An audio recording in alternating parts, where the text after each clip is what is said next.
Fog comes down off the mountains before the sun does. It swallows a whole town, whole steeple and street, and the one brass bell that has not rung yet.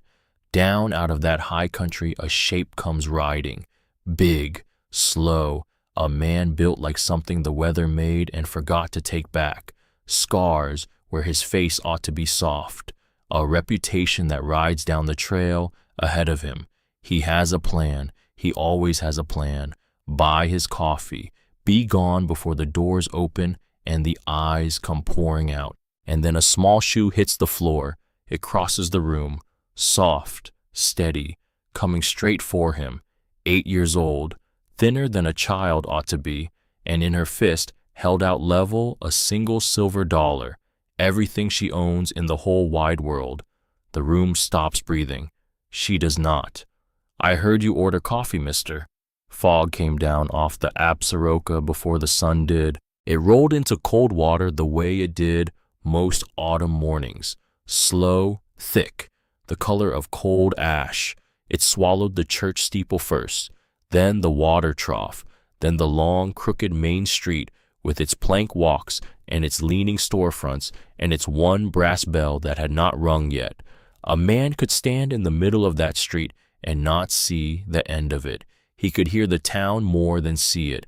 A door somewhere, a dog, the drip of last night's rain off a tin roof counting out the seconds. It was the kind of morning that made a man feel like he was nobody, the kind that got into the bones and stayed there like an old ache that never quite went away. Abram Hale felt every one of his 42 years as he rode down out of the high country. His horse came on slow and steady through the murk, a big buckskin he called Cinder. The two of them had come down this same trail on the same morning for 3 years of Sundays now, and the horse knew the way better than the man some days, picking through the wet rock without being asked. The hooves struck the soft earth. The breath of the horse hung white in the air and was gone, and the man on its back sat the way mountains sit, like he had grown there, like the weather had made him and would take him back when it was done. He was a big man, not the kind of big that came from a soft life and good meals, the kind that came from the long years alone with an axe and a rifle and the cold, shoulders like a yoke, hands the size of skillets, the knuckles split and healed over so many times they did not rightly close all the way anymore, a beard gone gray at the edges that he kept and did not fuss over, and under that beard, under the long hair and the heavy buckskin coat that smelled of wood smoke and pine pitch and the road there, were the scars. Folks noticed the scars before they noticed the man. One ran pale across his cheekbone, a thin white line that caught the light wrong. One pulled at the corner of his jaw and gave his mouth a hardness it did not always mean. There were more under the coat that nobody had seen and nobody wanted to. They told a story. Most people could not read it. Most people did not want to try. They saw the surface and they made up the rest the way folks do, and the rest they made up was always worse than the truth. That was fine by Abram. He had stopped trying to be read a long time ago. A man who stops hoping cannot be disappointed. He had built his whole life on that one cold piece of arithmetic. He came down on Sundays. He had a reason for it, though he never said the reason out loud, not even to the men at the high camp who knew most things about him. He came on Sundays because the town went to church on Sundays, and when the town was at church, the street was empty, and when the street was empty, there was nobody to step off the plank walk when he passed, nobody to gather their children in close, nobody to go quiet the way a whole room goes quiet when something dangerous walks into it. He could buy his coffee. He could buy his flour and his coffee and his lead and a twist of sugar if he had the coin for it. And he could ride back up the mountain before the bell rang and the doors opened and the eyes came pouring out into the street. That was the plan. That had been the plan every Sunday for 3 years. He tied Cinder at the rail outside the eating house. He rolled the stiffness out of his shoulders, the cold gone deep into the old wounds the way it did now that he was past 40. He stood a moment in the wet gray, gathering himself, the way a man gathers himself before a thing he does not enjoy. And then he went in. The bell over the door chimed bright and ordinary, cheerful even, completely at odds with everything that came after it. The warmth hit him first, then the smell, bacon grease and coffee and somebody's biscuits in the oven, and the maple sweetness of syrup. Then the silence. It did not fall all at once. It never did. It came on in pieces, the way a fire dies. The talk lowered, first voices dropping under their own weight. Then it stopped altogether. A fork paused halfway to a mouth and stayed there. A chair creaked and went still. A coffee cup met a saucer with a small, loud clink that nobody had meant to make, and the whole little room of the copper kettle seemed to hold its breath the way a deer holds dead still in the brush, and prays you do not see it standing there. Abram saw all of it. He always did. He had a whole catalog of it kept in him the way another man keeps a ledger. He walked to the counter slow. He had learned long ago that slow was better than fast. Slow only made people nervous, but fast made them do foolish things, and a man his size, a man wearing a face like his, could not afford to give folks cause to do foolish things. So he moved the way you move around a spooked animal, quiet, steady, hands where they could be seen. Mabel Quint ran the place, a wide woman built like a barn door, with a face like a shut door to match, and a rag always thrown over one shoulder. She had poured his coffee on Sunday mornings for 3 years, and never once in those 3 years looked him in the eye. Coffee, he said. His voice came out low and gravel rough, the voice of a man who did not use it much, who could go a week up on the mountain and not say a word out loud to anybody but the horse. She set a tin cup on the counter and filled it without a word. Her eyes stayed on the cup. Her mouth stayed shut. The steam came up off the black coffee and curled and was gone. He reached into his coat for his pouch, and that was when he saw the girl. She was in the corner booth by the window, so small her feet swung a good half a foot above the floor, back and forth slow, the way a child's feet go when the child has been sitting still a long time and has learned to make her own small company. 8 years old, maybe. Hair the color of pale straw tangled in the back where nobody had taken a brush to it in a while. Not dirty exactly, just uncared for, the way of a child whose people loved her plenty but were too worn out at the end of every day to manage the small things like a brush through the back of the hair. Her clothes told the rest of it plain, clean but worn through to soft, washed so many times the color had given up. A faded dress, let down once at the hem, and still too short, the let-down line showing where the cloth had not faded the same, a shawl that had been a grown woman's once and hung on her like a tent, shoes with the toes scuffed white held together more by hope than by leather, and on the table in front of her there was a glass of water, nothing else, no plate, no biscuit, no bowl of anything warm on a cold gray morning when the fog was still pressed up against the glass, just water. But she was not looking at the water. She was looking at him. Now Abram knew the looks. He had them all sorted and counted.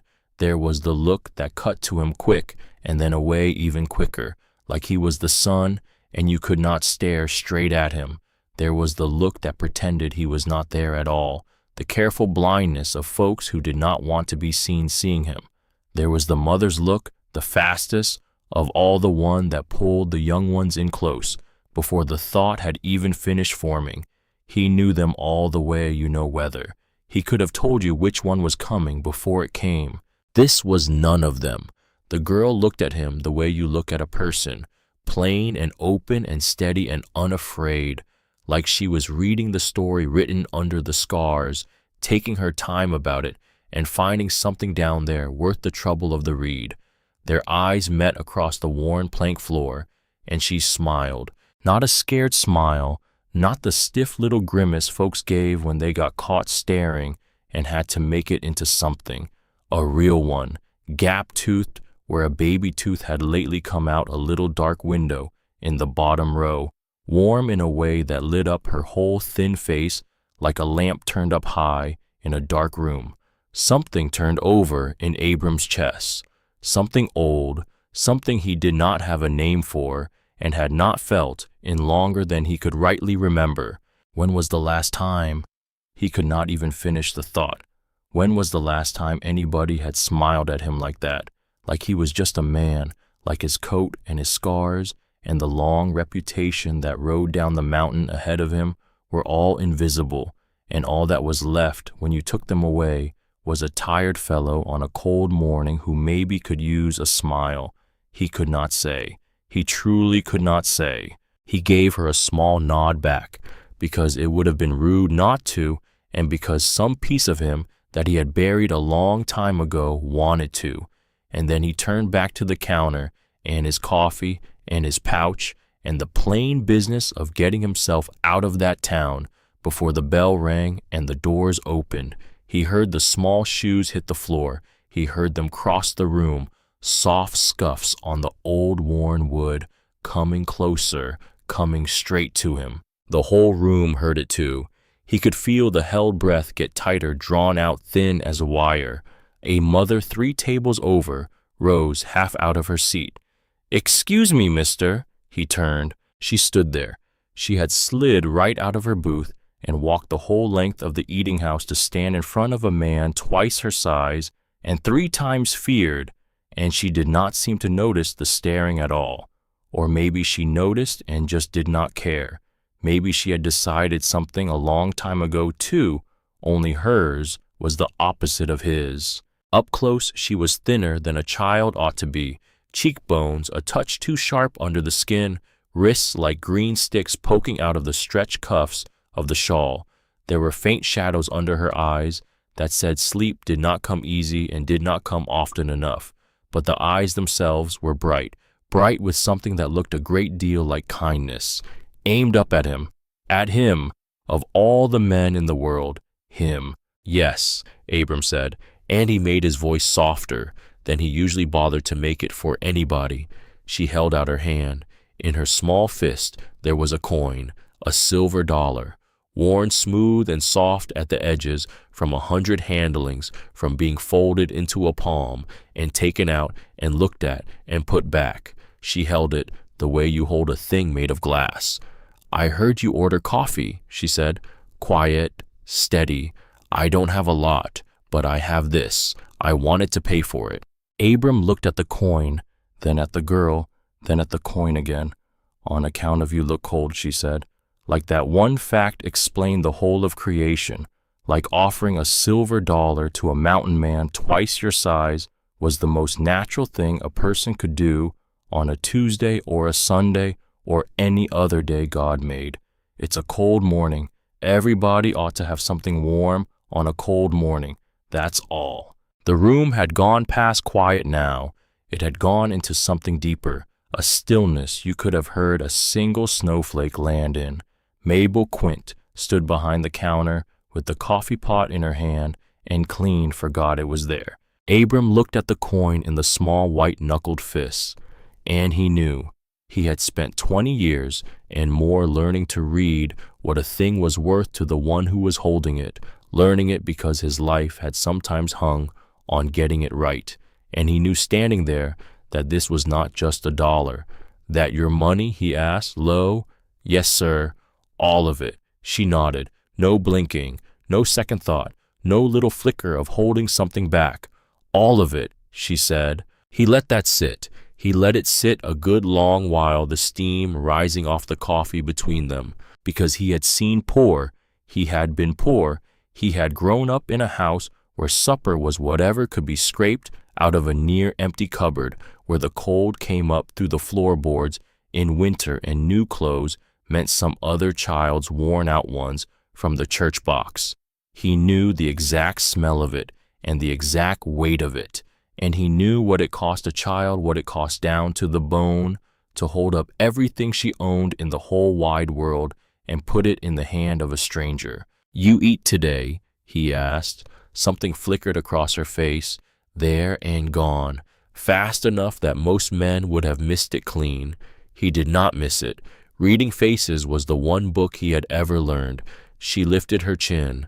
"I'm not begging," she said, and there was steel in it now, real steel pride, worn thin as her shawl, but whole as the day it was made. "I don't want anything off you. I want to give you something. There's a difference between those two things, a big one." "I know there is," Abram said, and he meant it more than she could know. He had spent his whole life on the wrong side of that difference, and only just now found himself on the other. "When did you eat last?" he asked again, gentle, but he did not let it go. Her eyes went to the window, then down to her shoes, then back up to him because she had decided, you could see her decide that a true thing, said plain, was better than a true thing hid. "Yesterday," she said, barely above a breath. "At noon, at school." The words landed in him like a fist to the chest.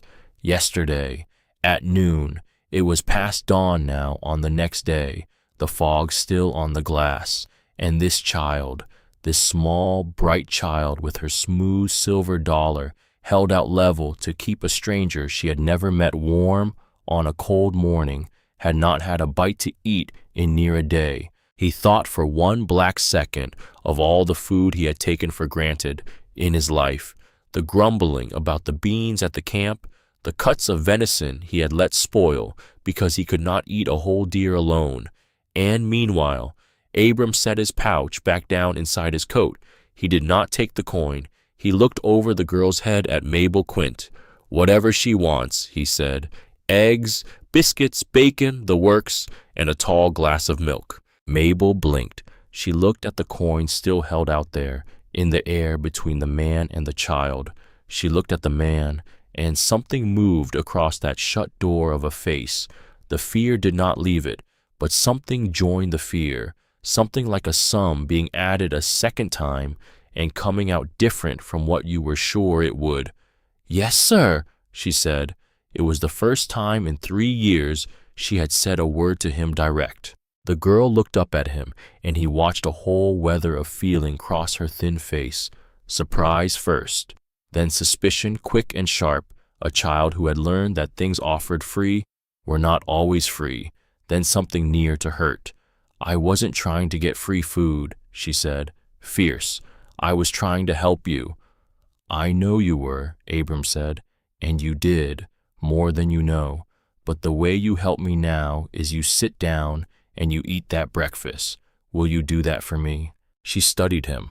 A long, careful look, the look of a small person weighing a thing far too heavy for her years to be lifting. And then she gave a small, quick nod and turned and led the way back to her booth, walking ahead of him like she was showing him to the best seat at the finest table in the territory. The whole room watched them go, the mountain man and the little girl. Abram could feel the looks like heat laid across his back. He could guess fine what they were thinking, the dark turns their minds were taking, the conclusions they were already halfway to. Let them think it. He had been thought worse by better men than these. He folded himself down into the booth across from her. The bench groaned under his weight. The tabletop was scarred with old initials and older spills, the varnish worn through to bare wood in a pale oval where 1,000 elbows had rested. It was the kind of booth where ordinary folks ate ordinary breakfasts, where families gathered on a quiet Sunday morning, where young couples once shared a plate of fried potatoes and looked at each other too long. Now it held a feared man and a hungry child, and somehow that felt more right than anything Abram had done in a long, long while. "You got a name?" he asked. "Posy," she said, and she sat a little straighter when she said it, like the name was a thing to stand up inside of. Posy Crandall. Well, Posy Crandall. The food came faster than he expected. Mabel set it down herself, a plate heaped past what the girl could ever finish. Eggs steaming, bacon crisp at the edges, biscuits split and buttered, and a little dish of jam beside them. A glass of milk so full it shook when it touched the table. Posy's eyes went wide as the plates. "Thank you," she breathed. And, Before she touched a single thing, she bowed her small head over the food. Her lips moved without sound. "A blessing," said the way it gets said in a house where the food is short and the gratitude is not where you thank the Lord for it. Because there have been mornings there was nothing to thank him for, and you remember those mornings. Then she looked up and went at the eggs like she was afraid they might vanish if she blinked. "Slow," Abram said. "Easy. It ain't going anywhere." She froze mid-bite, cheeks full as a chipmunk's. She chewed and swallowed and ducked her head. "Sorry, my aunt says I eat too fast." "Your aunt take good care of you?" he asked. He kept the question light, but he watched her close while she answered it. He knew the kinds of things that happen to children when the grown people in their lives failed them. He knew the flinches to watch for the way a body goes still at the wrong word, the careful practiced lies a child tells to protect a bad house from a stranger's questions. He did not see one bit of that in her. What he saw was fierce love. "She tries real hard," Posey said. "My Aunt Lavinia, she takes in washing in the daytime, and she scrubs the hotel before the morning stage comes through, real early before light. Sometimes she's so tired when she gets home, she falls asleep sitting up at the table." A pause, a small, careful pause. "Sometimes there's not enough, but it's not her fault. It's just hard. Everything costs so much, and the washing don't pay near what it ought to." "Where's your folks?" Abram asked, and he asked it soft, because he already knew the shape of the answer. He had heard it in the way she said the word aunt, in the woman's shawl too big for her, in the silver dollar held out level like a last thing held out level. Posey set down her fork. She looked at her plate. "My pa died first," she said. 3 years back. He was a soldier in the war. He came home with a bad lung and a leg that never set right and scars all over him." She looked up at Abram then, and her eyes went to the white scar across his cheekbone and the one that pulled at his jaw, and something settled in her face, something that finished a thought she had started the moment he walked in. "That's how come I'm not scared of you," she said. "On account of my pa. He was big too, and rough-looking, and he had scars all up both his arms, and folks who didn't know him crossed the street when they saw him coming, but he was the kindest man there ever was. So I figured a long time ago, you can't tell who a person is just by looking. My pa taught me that before he passed." Abram did not trust his voice for a moment. "Sounds like a good man," he managed. "He was. His name was Micah." She said it like a fact she was proud to own. He used to say a name was a thing you grow into, like a coat you got given too big. He had a strong one, Micah, out of the Bible. "And your ma." The light dimmed a little in her face, but she did not look away this time. She had learned to carry this one. You could see the weight of it settle, and you could see her shoulder it. "Fever," she said. "Last winter, 11 months ago." She pushed a bit of biscuit around her plate with the fork. She was sick a long time, but even at the end she made everything seem all right. She said worrying was her job, not mine. A small, sad smile. "I worried anyway." "That's what you do," Abram said. "When you love somebody." She nodded, like he had said a true thing she had known her whole short life and never heard anybody else say out loud. "After Ma went, I came to live with Aunt Lavinia," she said. "She didn't have to take me. She was barely making it her own self. But she never even stopped to think about it.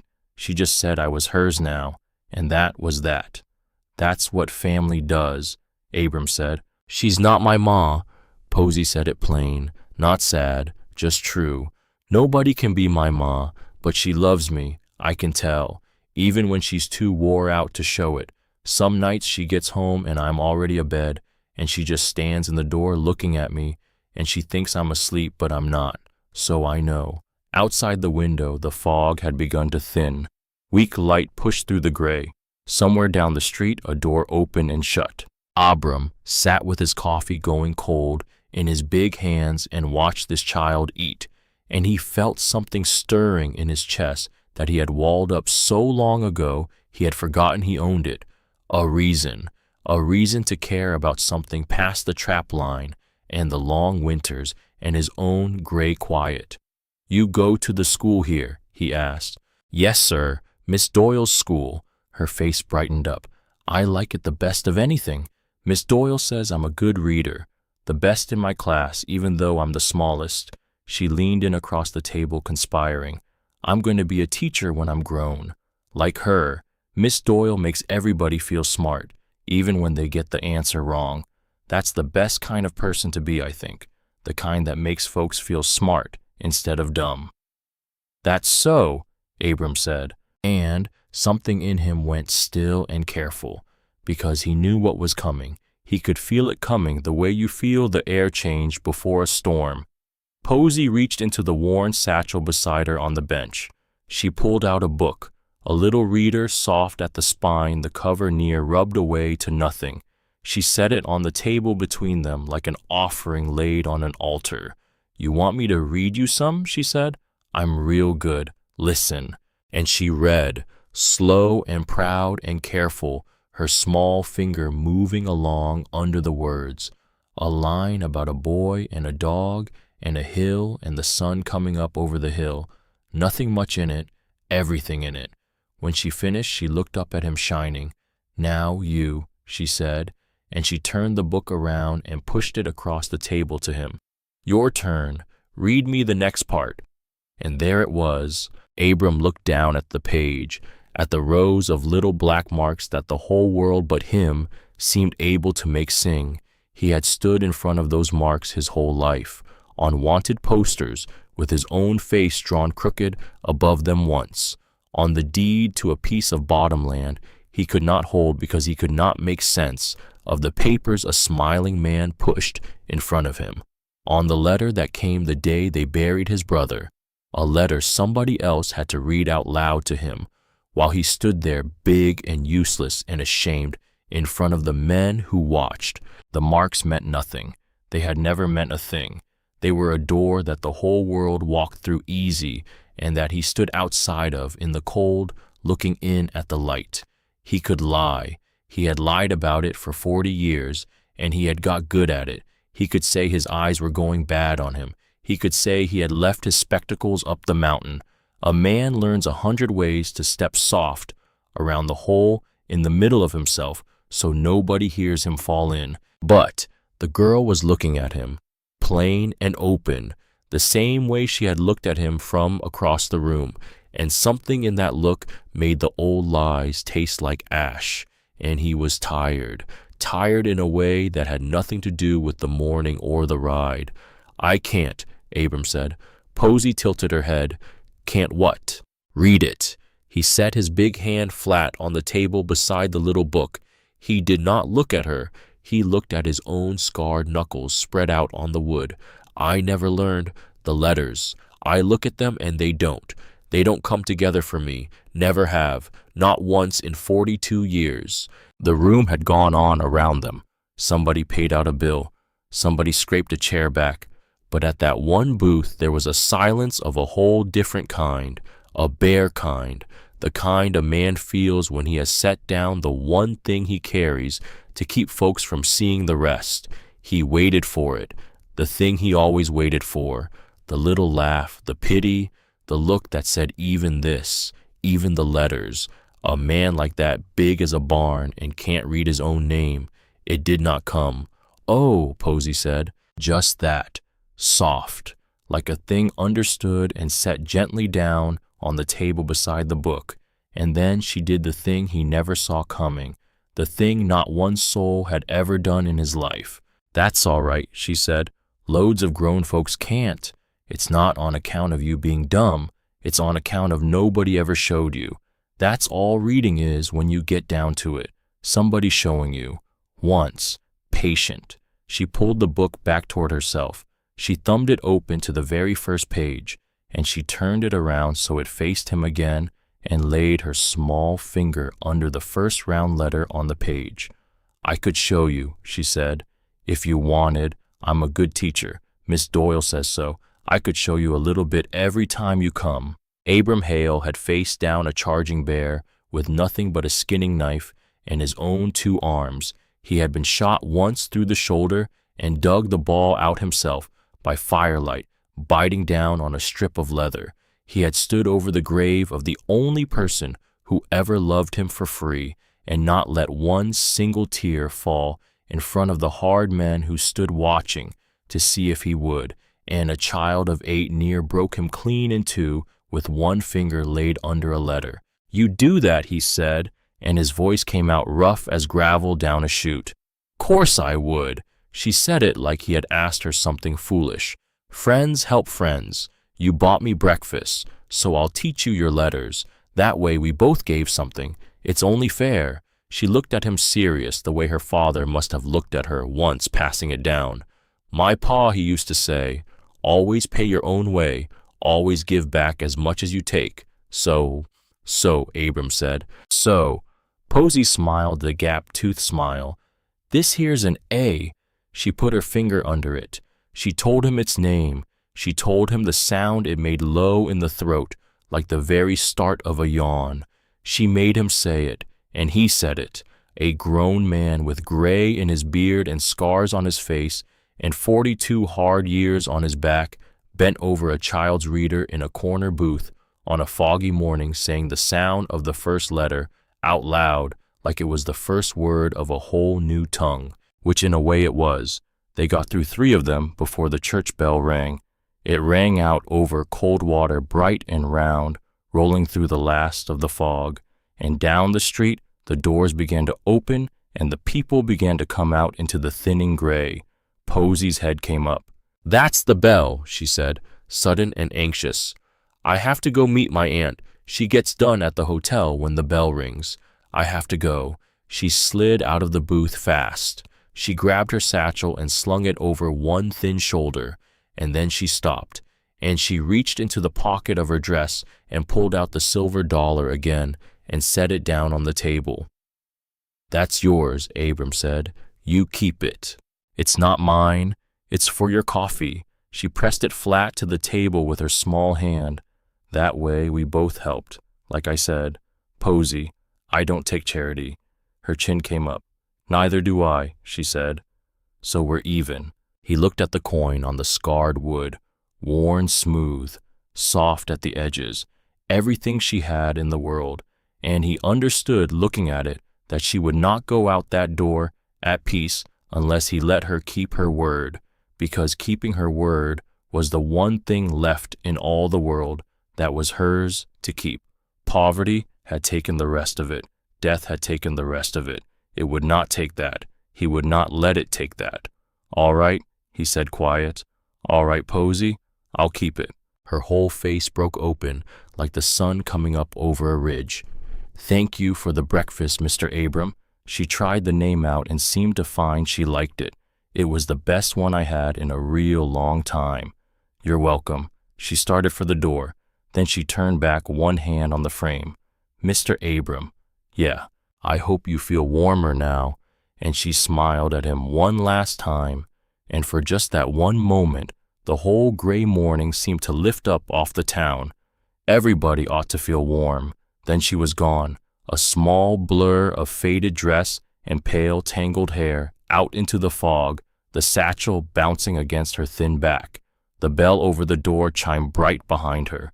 Abram watched through the glass. He watched her run to a thin, tired woman in a gray dress waiting on the hotel steps. He watched the woman bend down to her and the girl throw both arms around her neck. He watched the two of them turn together up the street and vanish into the last of the mist. And the eating house went back to its ordinary self. Talk started up, forks went to work, coffee got poured, but something in that room had moved and would not move back. Mabel Quint came to his table with the pot, and for the first time in 3 years, she looked him in the eye. "That was a kind thing you did," she said low. "That little one, she comes in every Sunday, sits right there in that booth with her glass of water, waiting on her aunt." She looked ashamed of something. "I've been meaning to feed her, but it gets busy, and I—" "You know them," Abram said. Not real well. The aunt comes in now and again. Lavinia Pell takes in washing, scrubs for the hotel, doing her best. She shrugged a heavy shrug, the shrug of a person who has watched a thing and done nothing about it. It ain't enough, though. Never is. Not for folks dealt that kind of hand. What kind of hand? The kind God deals some and not others, and don't ask me why. She filled his cup back up. The little one's ma passed about a year back. Fever. Left nothing behind but a grave and a child. The aunt took the girl in, but she was going under before she ever did. She's surely going under now. Abram picked up the silver dollar off the table. He turned it slow in his big fingers. Smooth as a creek stone worn down by 40 years of water, everything that child had, held out level to keep a stranger warm on a cold morning. "What do I owe you?" he said. "Nothing. The coin she gave you covers it twice over." He set the coin back down, and then he reached into his coat and drew out a gold piece and laid it on the table beside the silver dollar. "That's for whatever she eats," he said. "Any Sunday she's in here and I ain't. You feed her eggs and biscuits and milk same as today, and you don't tell her where it came from." He looked at the door the girl had gone through. "She don't take charity, so don't you make it charity. Make it a thing that was already paid for, a thing she's owed." Mabel looked at the gold piece, then at the man, and the last of that shut door in her face came open on its hinges. "You ain't what I figured, Mr. Hale," she said. "Most folks ain't," Abram said, "if anybody bothers to look." He pushed the gold piece into her hand. He left the silver dollar lay one more moment on the table, looking at it, and then he picked it up and tucked it deep into his coat, into the inside pocket, over his heart, next to the one thing he carried there always. He took that one thing out now, when he was back outside at the rail, and there was nobody to see. A small flat case, the brass cracked at the hinge from years of being pressed against his chest. He thumbed it open. A tintype, faded brown, a young man grinning at nothing, 19 years old, and frozen there, grinning forever, his brother, Newt. Newt had been the good one, the one who saw the best in folks, even while they were busy showing him their worst, the one who believed, who really down in his bones, believed that kindness was the strongest thing a person could carry, and not the weakest. Abram had thought him a fool for it, a robbery he had no part in a town he was only passing through, a stray shot meant for somebody else. Wrong street, wrong minute. That was all it took. 20 years gone now. But standing there at the rail with that worn silver dollar warm in his coat, against his heart, Abram could almost hear his brother's voice. See, he could almost hear Newt say, told you there was still good left in the world. You just got to quit hiding from it long enough to let it find you." Abram closed the case. He put the tintype away, the silver dollar laid right beside it, the two most valuable things he owned now in all the world, one given to him in love, one given to him in kindness, and both of them reminders of the same thing he had spent his whole life trying to forget. He swung up onto Cinder, and then he did a thing he had not done in 3 years of Sundays. He did not ride straight back up the mountain. He turned the buckskin and rode out instead to the high camp where the others would be, up the old logging trace through the timber to the low cabin and the cluster of outbuildings where the Hale outfit wintered, and the smoke went up in a thin gray line. They had been Abram's people for the better half of his life, the ones who stood by him through the bad years and stood by him through the worse ones after. The family a man builds for himself when the family he was born to fails him and dies on him and leaves him with nothing but a tintype and a debt of grief. Old Mose sat the porch of the low cabin with his pipe and his long gray ponytail and his eyes that missed nothing in this world or the next. He was past 58, and he had spent 40 of those years on the back of a horse, and the look of it was on him, weathered into him like grain into old wood. He had run this camp 20 years. He had buried more men than he liked to count, and he counted them anyway every night in his prayers. Off to the side, on a blanket spread in the dirt, Anvil Boggs had a wagon wheel torn down to its bare hub, his thick fingers black with grease and sure as a surgeon's. He could shoe a horse blindfolded. He could listen to a thing run for 5 seconds and tell you what was wrong inside it. The boys in town were warned from the cradle to run from men like Anvil Boggs. Fox Tanner leaned in the doorway of the bunkhouse, lean and quick-eyed, turning a knife over in his hands for the pleasure of it. Fox knew every soul in 3 counties and what they owed and to whom and what they were ashamed of. He could find out anything a man cared to know and a good deal a man did not. And Big Cormac Doyle, who everybody called Bull Split Wood Off, at the edge of the clearing, saying nothing, the way he said nothing most days. He was near as big as Abram. He was the quiet one, the thoughtful one, the one who did not talk much and saw everything there was to see and kept most of it. Mose took one look at Abram's face as he rode in. "You're back early," the old man said around the pipe. "And you got a look on you. What happened down there?" So Abram told them about the fog, about the silence in the eating house, the same old silence, about a hungry child in a woman's shawl who walked the whole length of the room and held out everything she owned in the world to keep a stranger warm, about her dead pa who came home from the war scarred and gentle, about her dead ma and the fever, about her aunt going under in a washtub of other folks' linen, about the letters, about a finger laid under an A and a voice saying, "That's all reading is somebody showing you once patient." When he was done, the camp was quiet. The fire popped. Anvil had stopped his work and was sitting back on his heels. "A child," Mose said at last, not a question. "Her aunt's behind on the rent. I'd put gold on it," Abram said. 3 months more like. Behind on everything, and there's a winter coming on. He looked at the old man, at all of them. "I aim to help her. I don't rightly know how yet, but I aim to." Fox Tanner pushed off the doorframe. "Lavinia Pell," he said. He had been listening the way he always listened, filing it. "Washerwoman. Scrubs the Drovers Hotel down on Front Street." He nodded slow. "I know a man owns a freight office, wants somebody steady for his books and his letters. Day shift. Regular hours. He owes me a turn." A pause. She read in cipher. "She can," Abram said.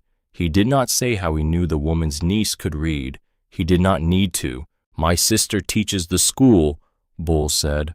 The first words he had spoken, low as a riverbed running under ice. "Esther, if the girl's in her class, Esther will know how bad it's got. She'll have seen it on the child. Teachers always do. They see it before anybody." Old Mose set his pipe down on the porch rail, and his face went somewhere far off and old. "You remember Wendell," he said. The men went still all at once. They remembered Wendell, a good man, a steady man, years gone now, a fall from a green horse on a bad piece of ground, and that was the end of him, just like that, a man 1 minute and gone the next. And Wendell had a daughter, a little thing. She had come up to the camp once, the summer before he died, and laughed at every fool joke the men made and drawn pictures of horses in the dirt with a sharp stick. "Opal," Mose said, and the name cost him something. You could hear plain what it cost him. Her ma had run off long before, so when Wendell died, that child had nobody in the whole world, and we, the old man's jaw worked under the gray beard, we let the county take her. We told ourselves it weren't our business. A child, a girl child no less, not the business of a pack of rough men up a mountain. That's what we told ourselves. He looked up and his eyes were wet and hard at the same time. Last any of us heard of Opal, she'd been put on one of them orphan trains and sent off east, 8 years old, loaded on a train with a tag pinned to her coat like a parcel. We never knew where she got to. We never once tried hard enough to find out. The fire crackled. Nobody spoke. The wind moved in the high timber. "We failed that child," Mose said, and I have carried it 20 years. It sits on me every night when I close my eyes." He stood up off the porch chair, old and slow and straight as a fence post.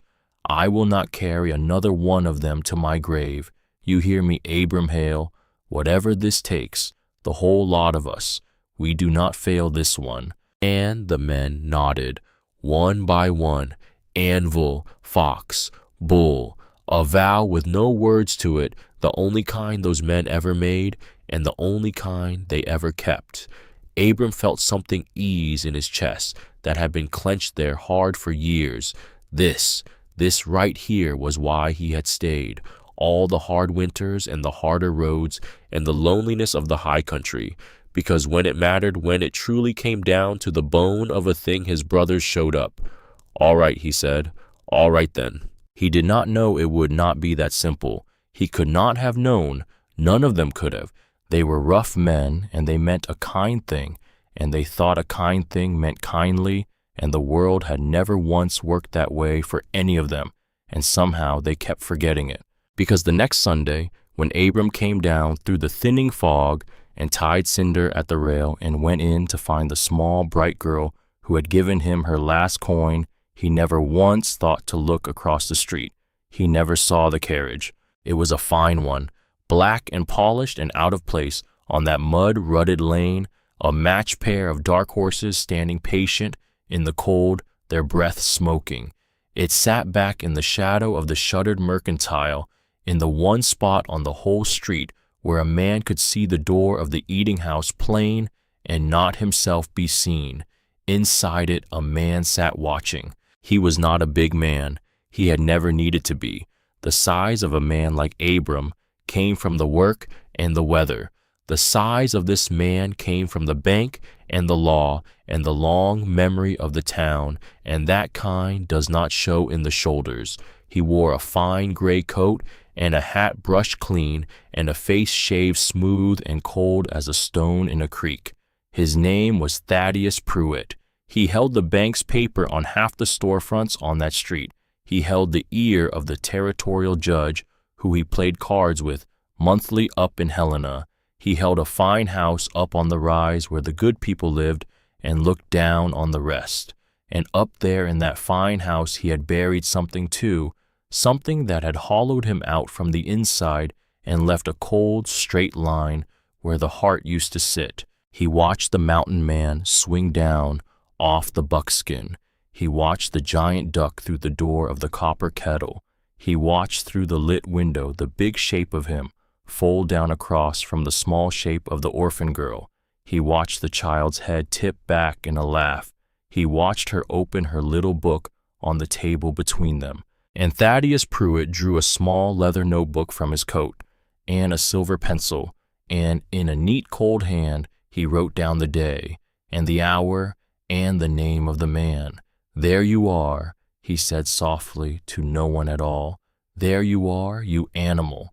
He watched a moment more, the pencil still. "That child," he said, "will not be raised among savages, not while I draw breath."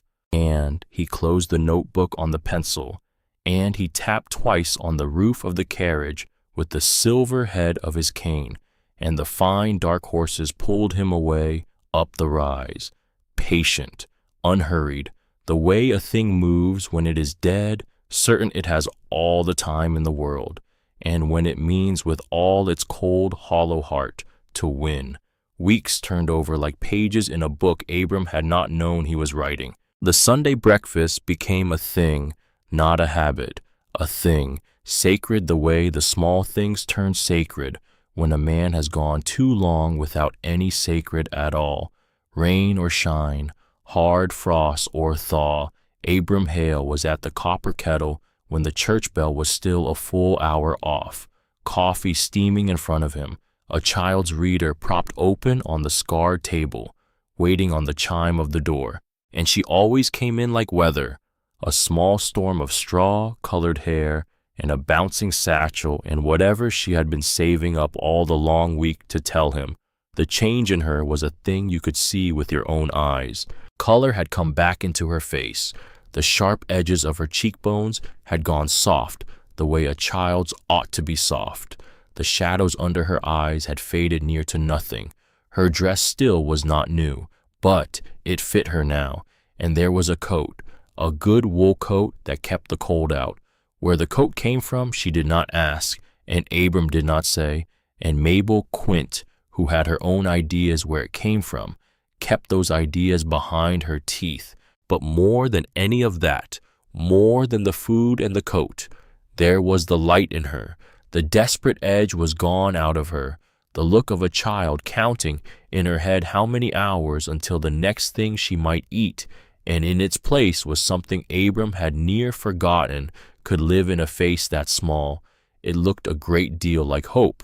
He learned things about her those Sundays, that her favorite color was purple, not just any purple, mind, the purple of the sky right before the stars come out, that deep one, the one that only lasts a minute, that she was scared of thunder but pretended she was not because she did not want Aunt Lavinia to lie awake fretting over her, that she could name every horse that came in on the stage and had given names of her own to the ones whose names she did not know, names like Duchess and Old Boots and Mr. Tall, that she missed her mother with an ache that would stop her sometimes right in the middle of a sentence, her eyes going far off, her voice trailing away to nothing at all. Abram learned to wait those moments out, to say nothing, to let her come back from wherever she had gone in her own time, the way you let a horse come back to the bit on its own and do not haul on it. And she learned things about him too, though he gave them up a sight harder than she gave up hers. She learned he could fix near anything that had a moving part in it. She learned the buckskin was named Cinder and was the best horse he ever had, and the fourth one he ever owned. She learned his favorite color was blue, the blue of the sky on a clear day when the fog has all burned off and the world goes sharp and clean and a man can see clear to the far mountains. And every single Sunday, without fail, she taught him his letters. It went slow. Lord above it went slow. His hands were made for axes and gun stocks, and the reins not for the little stub of pencil she pushed across the table at him. He gripped it like a man strangling a snake. The very first letter he ever wrote took up half the page and looked like a tree that had been struck by lightning.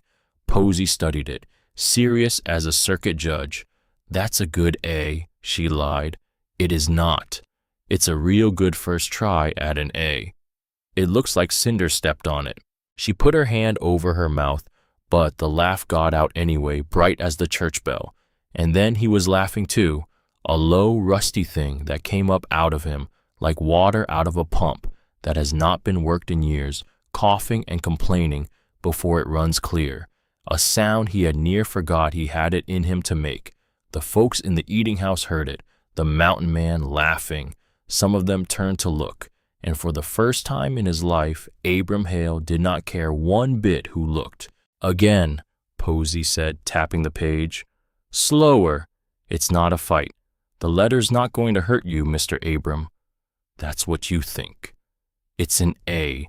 It's the friendliest one there is. It's just 2 legs and a little belt across the middle."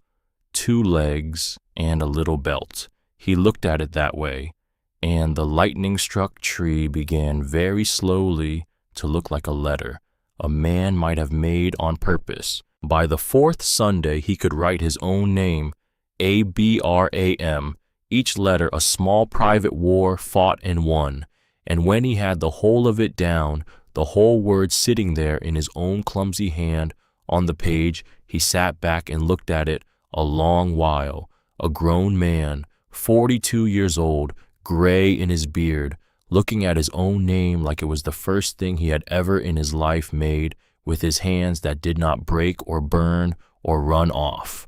"There you are," Posey said soft, like she understood exactly what it was she was looking at across the table. "Now, the world's got to know you.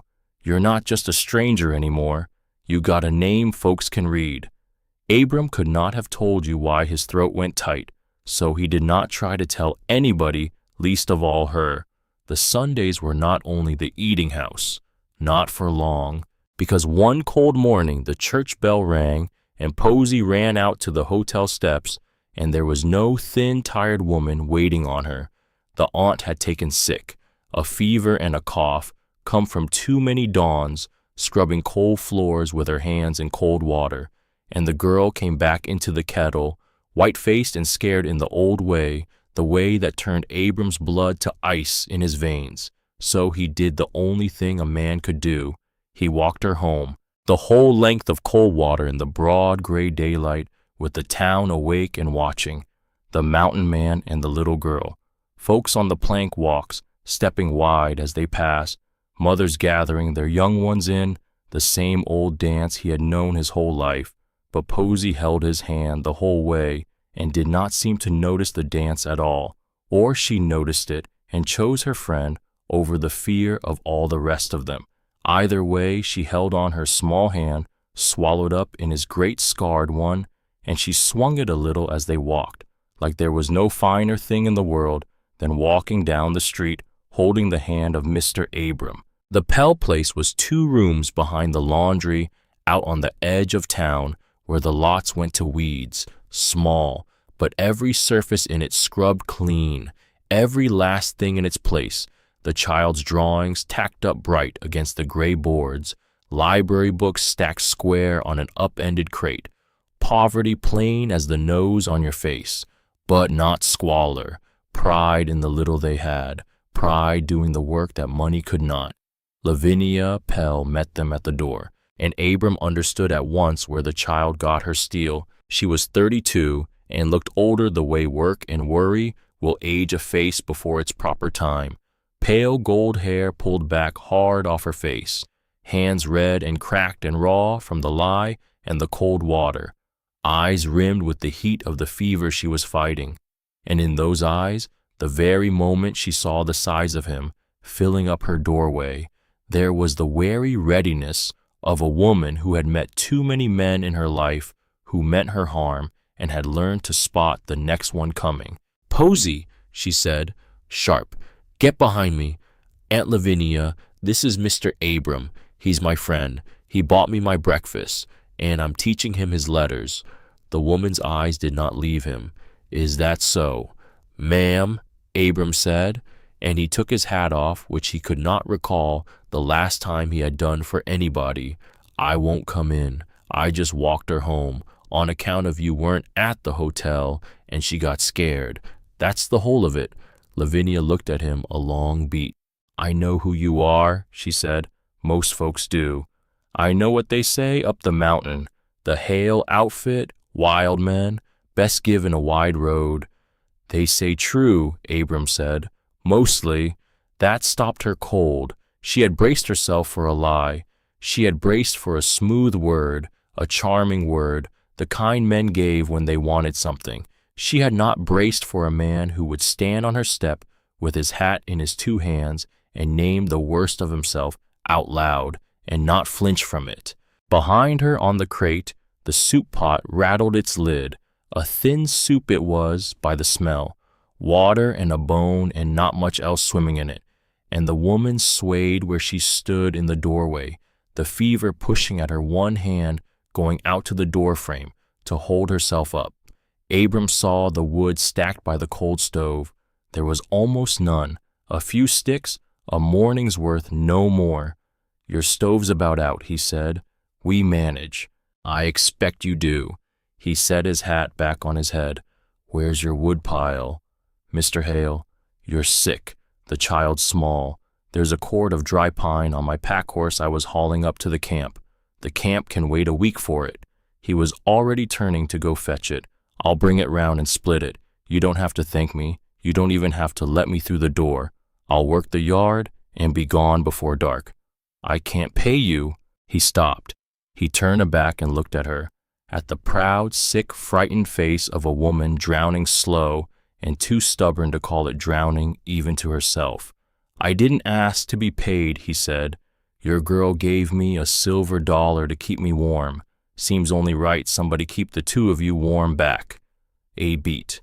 "Call it square." And he went and got the wood, and he split it in her yard while the fever burned in her behind the glass, and the child watched him from the window with her chin on her fists. A whole chord in one afternoon, the big arms rising and falling steady as a clock, the axe biting and the wood cracking, white and clean, and the pile growing against the wall. By dark, there was a stack as high as Posy's head, and a fire roaring up in the little stove, and the 2 rooms warm clear through for the first time in a month of cold. He would not take a cent. He would not even come in for the thin soup she offered him out of her pride, because he knew it was the only currency she had, and he would not spend down the little she had left. He just touched his hat to her in the doorway and swung up on Cinder and rode off into the dark. Lavinia Pell stood in her warm doorway and watched him go until the dark took him, and there were tears standing in her fever-bright eyes that she was far too proud to let fall. That was the start of it, though neither one of them would have known to call it a start. The brothers up at the high camp, they noticed the change in Abram before he ever noticed it in himself. He smiled more. He laughed easy.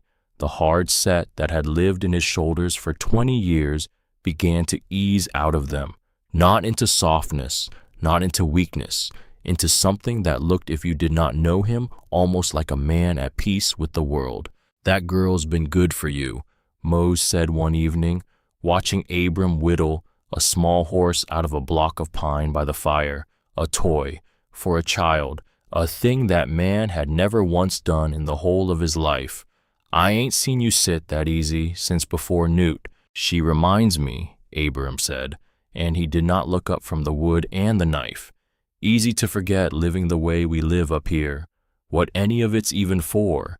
He turned the little half-horse in his fingers, finding the legs in it. "Then I see her smile at me, and I remember there's still good in the world, worth the keeping, worth the trouble of staying alive for." "Hold to that," the old man said quiet. "Every one of us could use the reminding." And a strange thing began to happen in that camp of wild men. Anvil Boggs, who could shoe a horse blind and mend any broken thing brought to his hand, threw open his forge of a Saturday to the poorest boys in the town, taught them to work the iron, to pump the bellows and read the color of the heat and set a shoe true, boys whose mothers had warned them their whole short lives to run from men exactly like Anvil Boggs, now bent over the anvil with their tongues caught between their teeth, in concentration, learning a trade, learning that the great scarred giant teaching them had the gentlest hand any of them had ever known on their shoulder. Bull Doyle, big and silent as a mountain, took to sitting in the back of his sister's schoolhouse of a Friday afternoon and reading aloud to the littlest ones. The sight of him, that great slab of a man, folded down into a tiny chair built for a 6-year-old, doing the different voices for a story about a bear who lost his mittens in the snow. Esther said the children fought over whose turn it was to sit up in his lap, and that the great fool let every one of them win. And Fox Tanner, who knew every soul and every secret in 3 counties, put his ear to work for once on a better thing than gossip. He found a widow honest work. He found a runaway boy a place to sleep that was not a barn. Quiet, no credit asked for, no name attached to any of it. The Hale outfit was still everything it had always been. Wild men, best given a wide road, but it was becoming something else now too, something the town did not yet have a word for. It was becoming hope. By the 5th Sunday, Abram was eating supper at the Pell place every week. It had started small. Lavinia, well again and back at her washing, would not be in a stranger's debt and would not be talked out of paying it down. So she fed him. It was the only currency she had, and she paid it out proud as a queen. Sunday supper at the little table behind the laundry, cornbread and beans and whatever else she could stretch a pot of. She made the worst coffee Abram had ever drunk in his life, and he had drunk camp coffee boiled in a tin can with an eggshell thrown in. "This coffee," Abram said the 3rd Sunday, setting down his cup, "is the worst I ever had." Lavinia's spine went straight as a poker. You are welcome to ride up your mountain and brew your own. I'm just saying, a man could stand his spoon straight up in it. A man could keep his opinions behind his teeth where they belong. A man could, if the coffee weren't actively trying to kill him.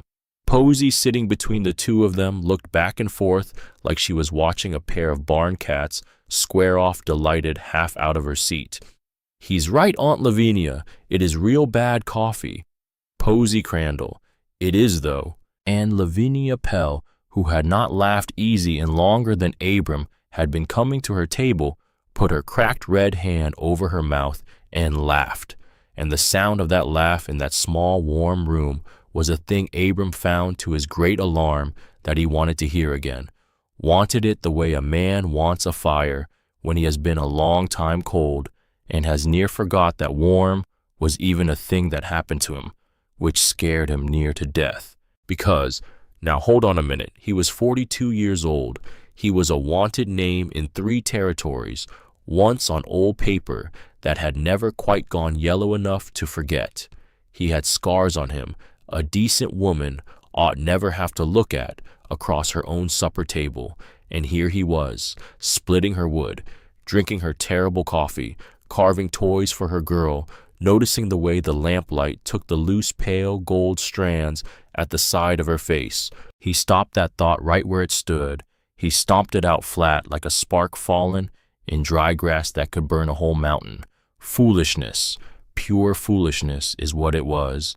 A hard-working woman with a child to raise had no use in this world for a broke-down mountain man who could not read, and he had no business thinking otherwise, none whatsoever, except she had started saving the good cornbread for him, the corner piece, the one with the most crust on it that everybody fought over, and she set it down by his plate every Sunday without a word, like it was nothing at all.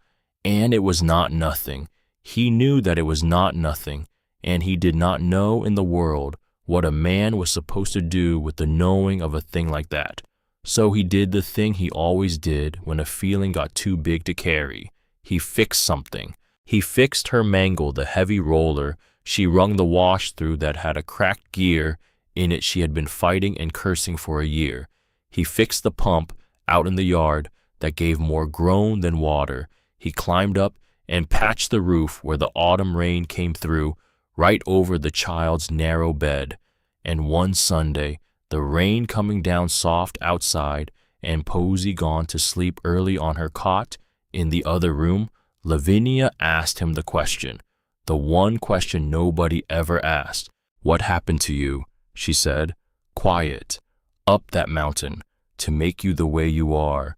Abram turned his cup in his big hands, the terrible coffee gone cold. My ma died when I was a boy, he said. My pa was hard with his hands mostly. He shaped me and my brother both that way with the hands. He did not look up. He looked into the cup. Newt was the good one, the young one. He believed in folks, believed kindness was a strength and not a softness. I thought he was a fool for it. The world learns a boy quick that kindness gets you nothing but a fresh bruise. A long pause, the rain on the roof he had mended. Newt died at 19, a stray shot in a robbery he had no part in a town we were only passing through. Wrong street, wrong minute. I held him while he went, right there in the dirt of the street. He set the cup down, and after that I was not a good man, Mrs. Pell, not for some years. I rode with hard men and I did hard things, and there's old paper on my name for some of them that I am not proud of and never will be.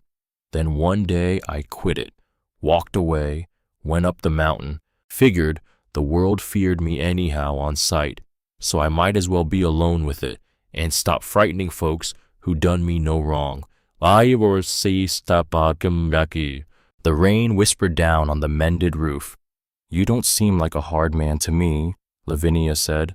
You'd be near the only one ever thought so. My Posey's not wrong about much. She looked at him steady across the small table. She saw it in you the very first day, the good, right past all the rest of it. Abram was quiet a moment, turning the empty cup. I'll tell you a thing, he said, slow, like he was finding it as he went, like he had not told it before and was not sure of the shape of it in his own mouth. Some years back, when I was still drifting before I came to settle near here, up in the high passes, I come on a boy, half grown, set upon by raiders and beat near to nothing, and left in the rocks to die. I did not know him from Adam. I had no cause in the world to stop. A man in my old life learned not to stop for trouble. Trouble draws more trouble, and a wanted man cannot afford a crowd.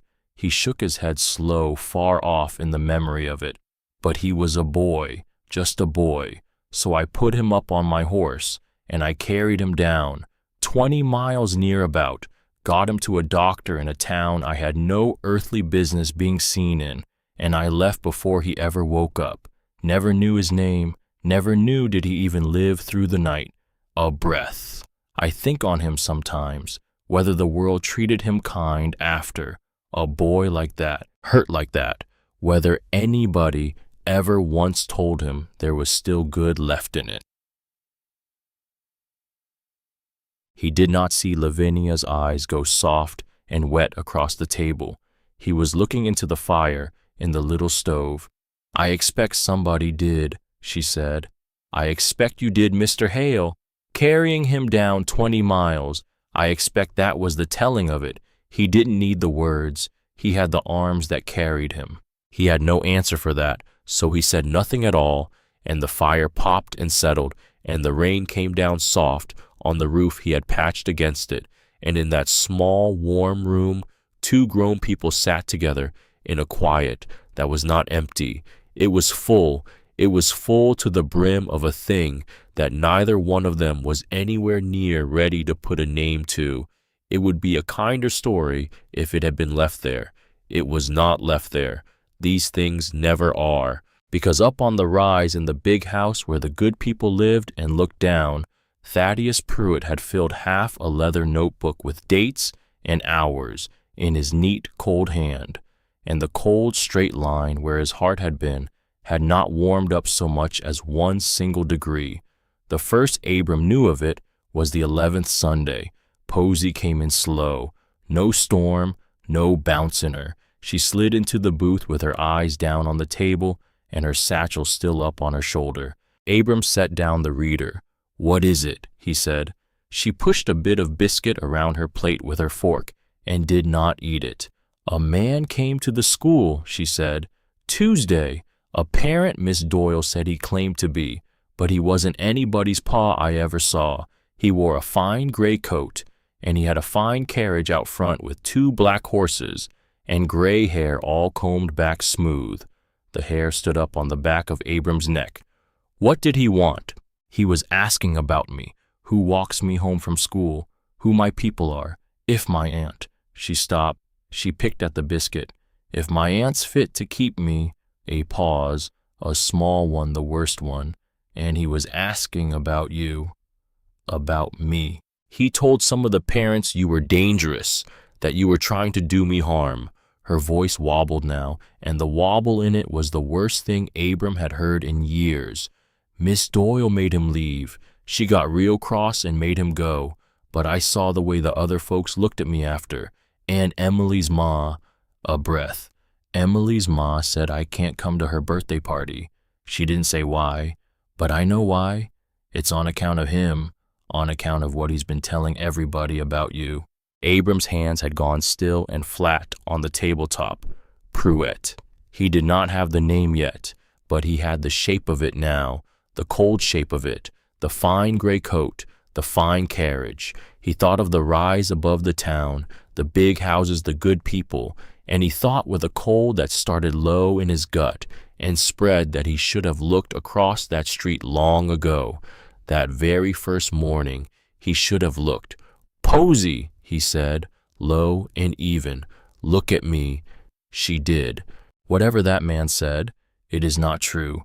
You know that. I know. But the tears stood in her eyes now and would not be blinked back down. "It's just, why would he say it? Why would he go and try to make everybody scared of you? You never did one thing wrong. You bought me my breakfast.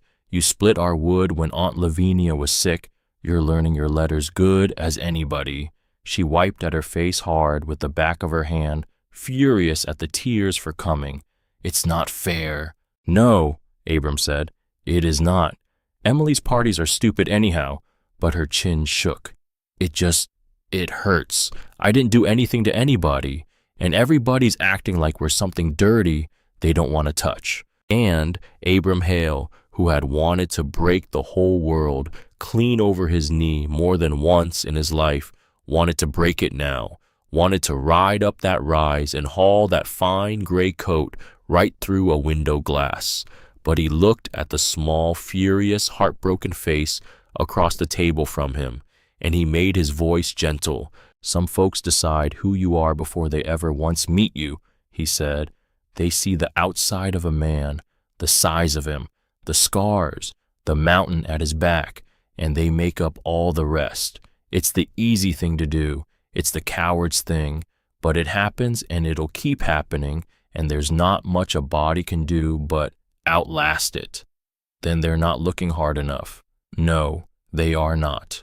She set her jaw, and something moved across her face that he had not seen there before, something fierce, something her father might have worn once, in a uniform, a long way from home. "If he comes back," she said, "I'm going to tell him he's wrong. I'm going to tell everybody he's wrong. You're my friend, and you're good, and I don't care one bit what anyone says." "Posey, no, yes." She cut him clean off. 8 years old and blazing like a lamp turned all the way up. "You told me my pa was right, that you can't judge a person by how they look.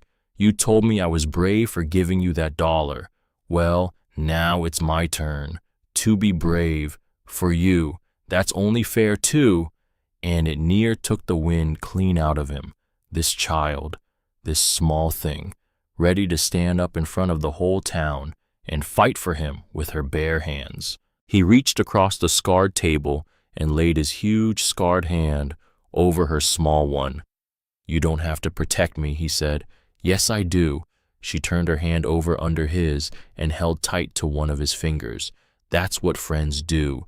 You protected me when I was hungry and scared, so now I protect you. That's the deal." He could not answer that. There was no answer to it, so he just held on. But riding back up the mountain that day, the cold in his gut had not gone away. It had grown. A fine gray coat, a fine carriage, a man asking strangers whether a poor woman was fit to keep her own dead sister's child. A man did not ask a thing like that idle. A man asked a thing like that when he had already made up his mind to take something and was only gathering the rope to do it with. He went to Fox Tanner, and he told him to find out who. It took Fox 2 days.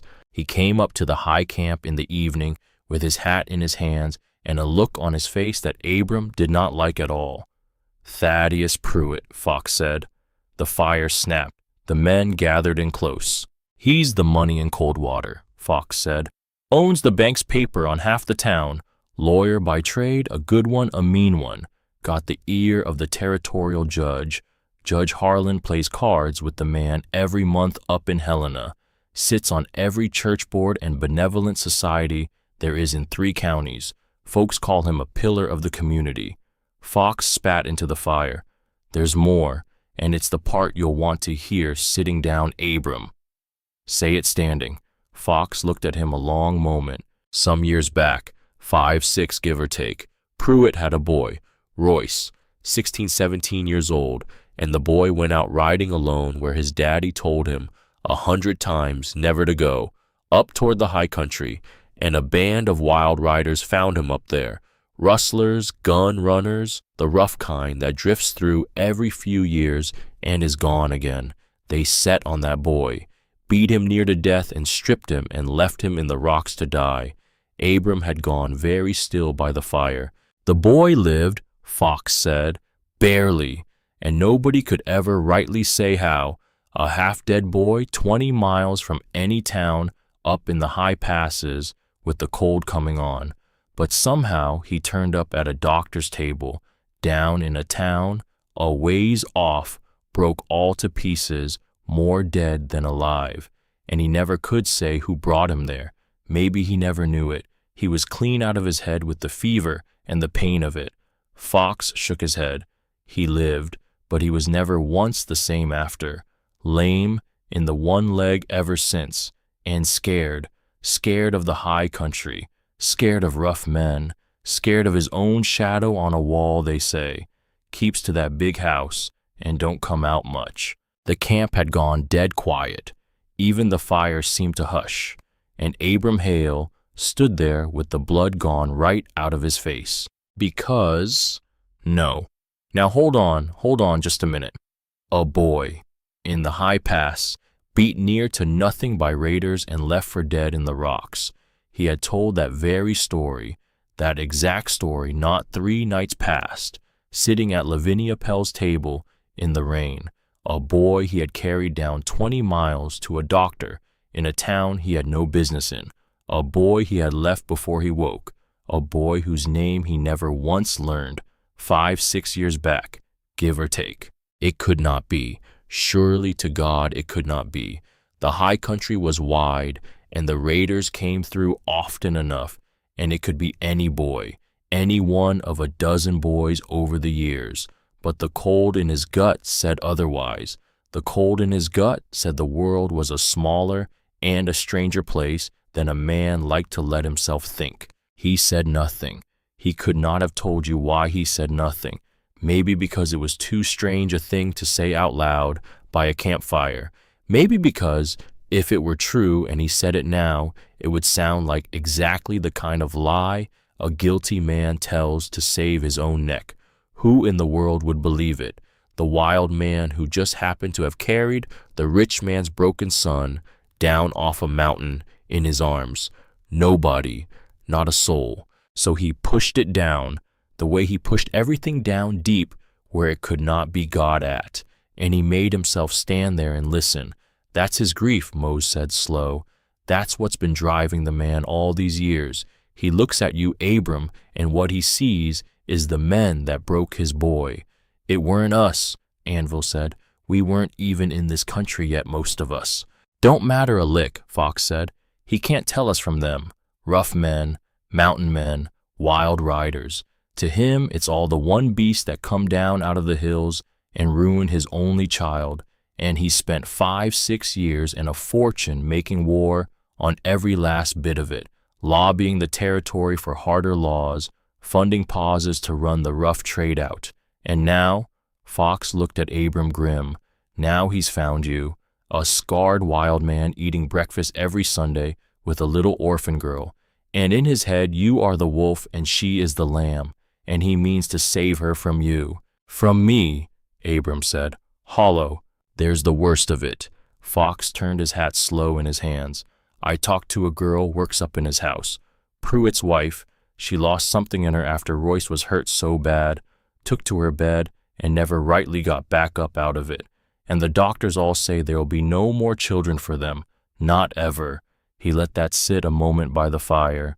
So you got this rich grieving man with his broke son and his broke wife and his big empty house up on the rise, and he has fixed on a thing to mend the whole of it.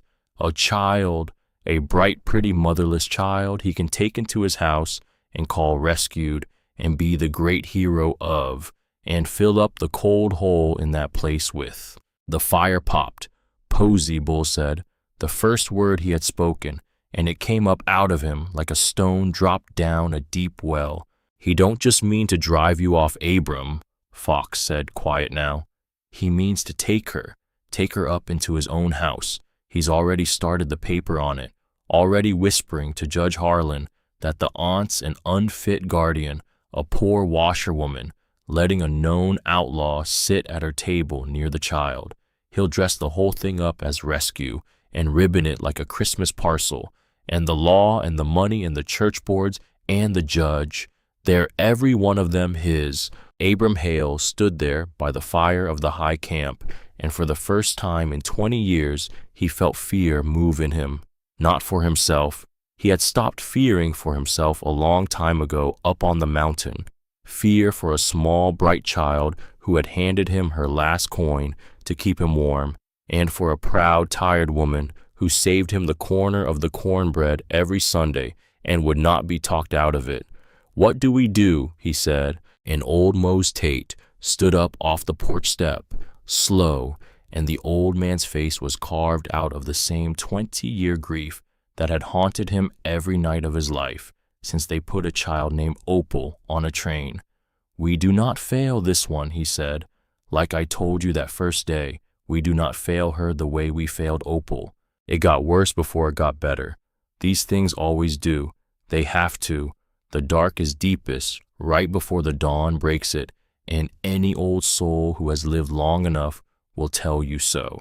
The paper came faster than they had figured it would. Pruitt had the money to make a thing go fast. A petition filed proper with the territorial court, a hearing set down before Judge Harlan to determine the fitness of one Lavinia Pell as guardian of the minor child, Posey Crandall, and word came that the county had sent for an agent of the Children's Aid Society, a Mrs. Winifred Pike, to come inspect the home, to interview the aunt, and to interview the child. Alone. That last part was the part that turned Abram's stomach, and the neighbor, Mrs. Crow, a sour old woman 2 doors down who had watched the Pell place through a gap in her curtains for years and disliked everything she had ever seen there. She had been keeping notes, it turned out, at Pruitt's quiet asking, dates the mountain man came, how long he stayed each time, and to her dry little notes she had added her own bile, her own sure conclusions, building up a picture for the court of a poor desperate woman and a wild man and an innocent child caught fast between the two of them. Lavinia came undone the night she got the summons. Abram found her at her table with the paper in her shaking hands and Posey crying in the next room, and the whole small warm world he had helped her build coming down around her ears. "They're going to take her," Lavinia said, and her voice was not steel now. It was a thin thread fraying through. "He's going to take her from me because I'm poor, because I let you in. They'll stand up and say I'm not fit, and he has the judge and the money and the law on his side, and I have." She looked up at him with her whole ruined face. "I have a washing line and a fever cough and a wild man at my supper table. That's what I've got to fight a man like that with." "You have me," Abram said. "You're the reason." It came out of her as a sob. "Don't you see it? You're the very reason they can do this thing. If you'd never come, if she'd never given you that. She could not finish it. And it went into Abram like a knife slid clean between the ribs, because it was true, or it felt true, which in the dark of that night was the same thing. He was the wolf in the man's story. He was the thing that handed Pruitt his whole case gift wrapped. Without him, there was no outlaw near the child, no wild man at the table for old Lady Crow to write down, just a poor, honest aunt and her dead sister's girl getting by the best they could the way 10,000 other poor folk got by unbothered. Maybe the kindest thing, the bravest thing a man could do was to be gone. He rode up the mountain that night sick to the soul with it, and Fox, who saw everything there was to see, saw it on him before he was even down off the horse. "You're thinking of running," Fox said. "I'm thinking of giving the man nothing to point his finger at," Abram said. "I pull back. I disappear a while.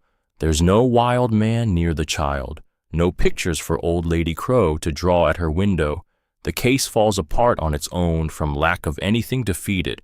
He's got nothing if I'm not there to be his monster. And the girl keeps her aunt, which is the only thing that matters here. It ain't about me. It was never about me."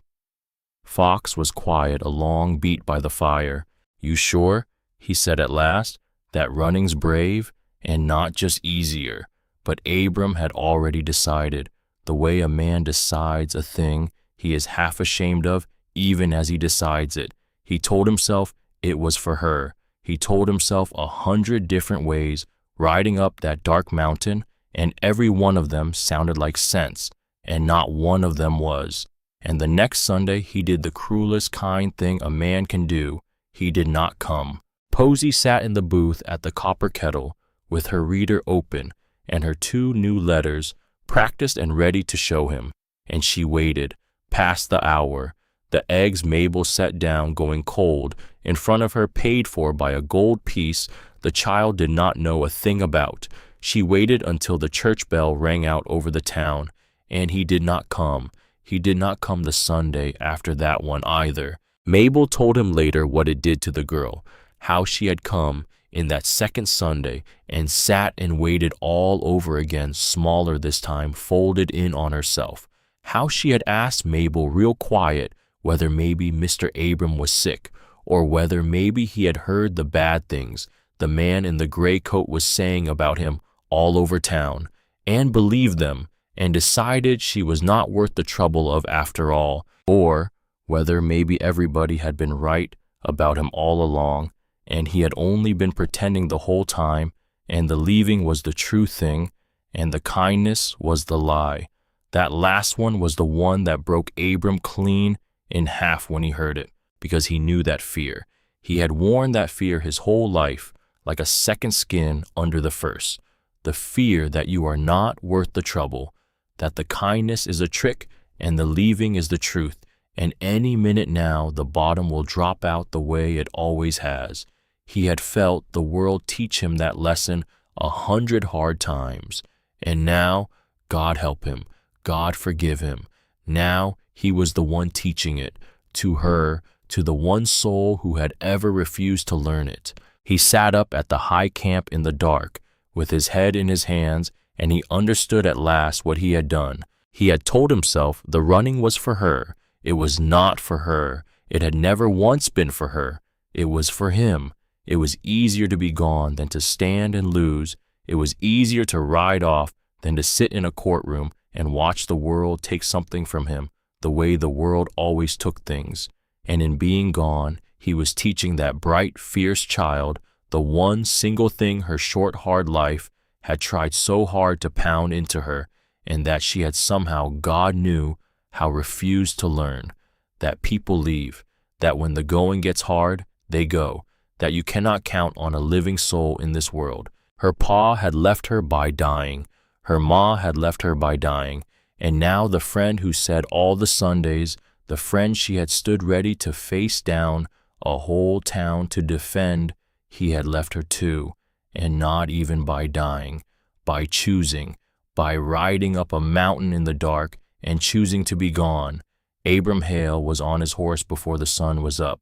He came down out of the high country in the gray dawn fog the way he had that first morning months ago, Cinder's hooves picking through the wet rock, his own breath going white and gone. But it was not a Sunday, and he did not ride to the eating house. He rode to the little rooms behind the laundry, and he hammered on the door with the side of his fist. Lavinia opened it, pale, hollow-eyed. She had not slept, you could see that plain. And behind her at the table, Posy looked up, and the look that came over the child's face, the leap of joy bright and quick, and then the slam of hurt right behind it, the way a child who has been hurt too often learns to slam a door shut on her own hope before the hope can turn around and hurt her worse. That look went into Abram, and it stayed lodged in him the rest of his days on this earth. He got down on one knee in the doorway. Big as he was, he got himself down to her level on the cold ground. I left, he said, plain, no excuse anywhere in it. I told myself it was to keep you safe from that man, from the case he's building. I told myself a wild man at your table was the thing he could use against you.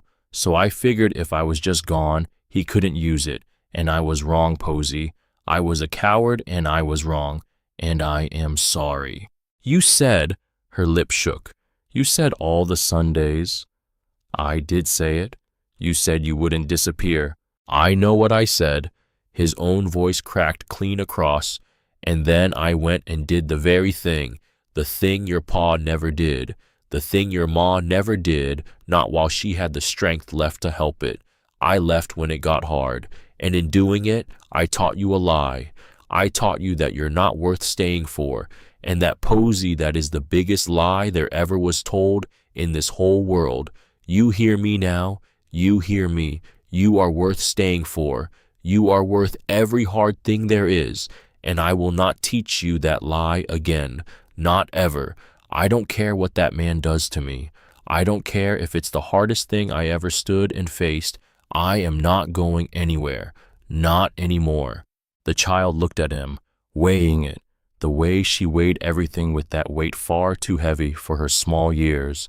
You promise, she whispered. All the Sundays, Abram said, and every day in between them that you need me, I promise it. On my brother's grave, I promise it to you. And Posey Crandall flung herself off the chair and across the room and into his arms, and the big, scarred outlaw the whole town walked wide of held a weeping child against his chest in a cold doorway in the gray of the dawn and did not let her go.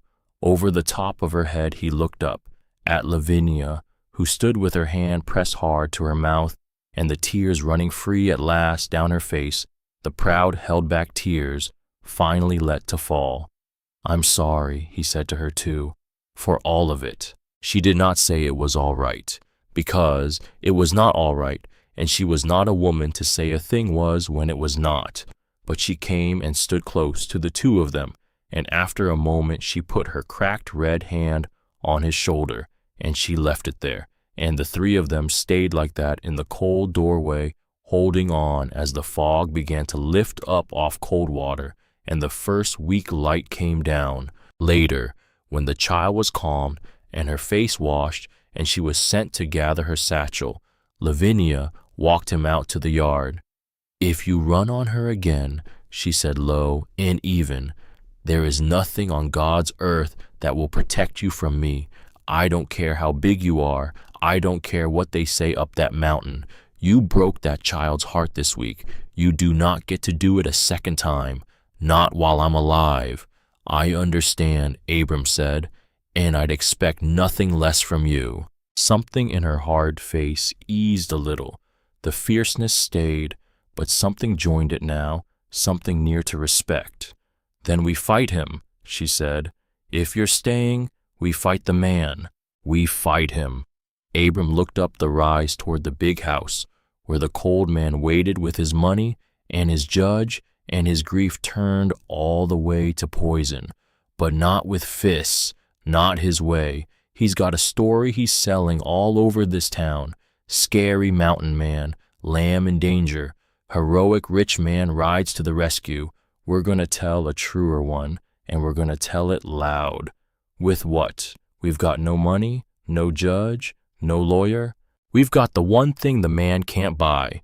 Abram thought of the high camp, of Mose and his 20-year grief, of anvils forged full of poor boys learning the iron, of Bull folded into a tiny chair doing the voices, of Fox who knew every soul in 3 counties, of a whole town that had watched a pack of wild men turn gentle and had just barely started to see it happening. We've got people, folks who'll stand up and tell the truth out loud. And there's a lady lawyer rides the circuit, Marguerite Solis, sharp as a fresh blade, and she don't scare for any man. Fox knows where to find her. We get her, and we get every last soul who ever once saw the truth of me, and we put them on their feet, and we build a wall of them so high, not even Thaddeus Pruitt's money can throw it down.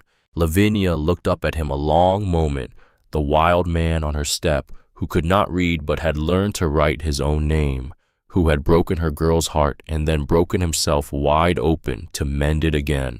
The hearing's in 30 days, she said.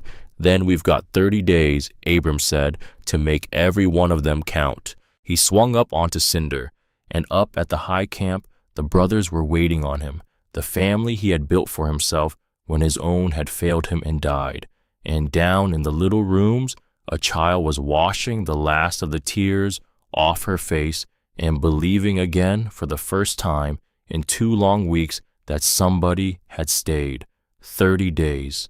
And a cold man up on the rise, who did not yet know that the wild beast he meant to slay had once in the high passes, in the gray of a morning, much like this one, carried his own broken boy down off the mountain in his 2 arms, and left before the boy ever woke, and never once known his name, 30 days, and the truth of it still buried like a silver dollar in a dead soldier's coat, waiting on the light to find it, 30 days. It is no time at all, and it is a whole lifetime. It depends entire on what it is you are waiting for at the far end of it. Abram Hale spent the first of those days riding 2 hard days to fetch a lawyer. Marguerite Solis kept rooms in the county seat between the circuits. She rode out across the territory. She was a small woman past 50, with iron gray in her hair and a good deal more iron in her spine. She had spent the whole of her hard life arguing for the kind of folks the world had already made up its mind to throw away and forget.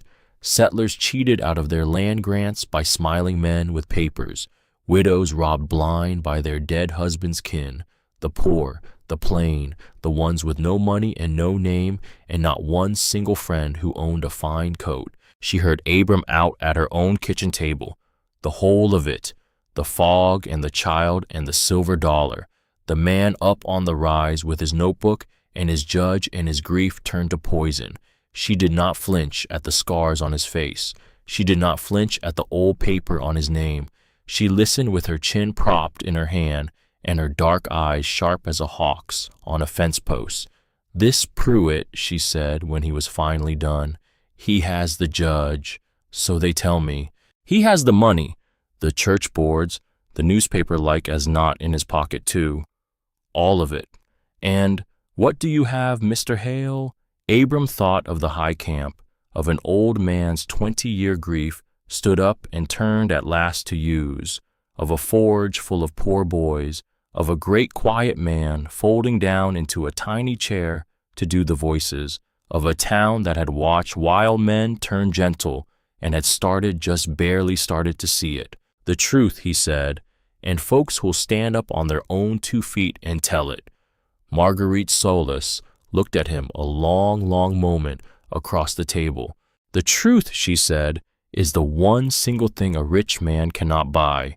Remember that whatever comes, it is also the slowest weapon there is in this world. It does not strike fast, and it does not strike pretty, but it is the only one I have ever known that does not run out." She stood and began to gather her papers.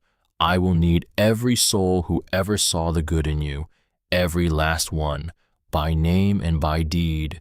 She glanced up at him.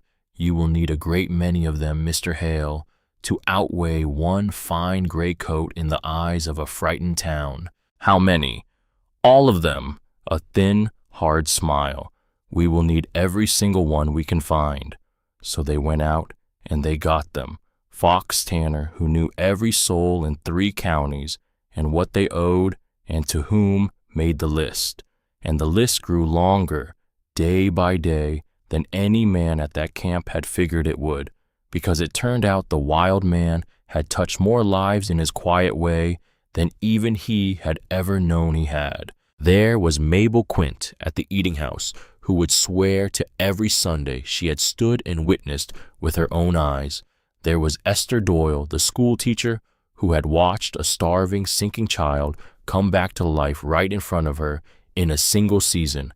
There were the broke-down veterans of the war who lived rough at the edges of the county, men with 1 leg or 1 arm or no piece left at all, whose horses Abram had shod for years, and whose wagons he had mended, asking nothing, taking nothing, riding off into the dark before they could so much as learn the name to thank.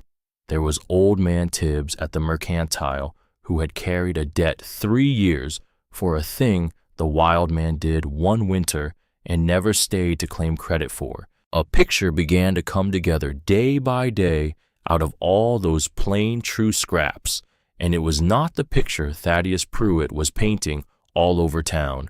It was not a wolf and a lamb.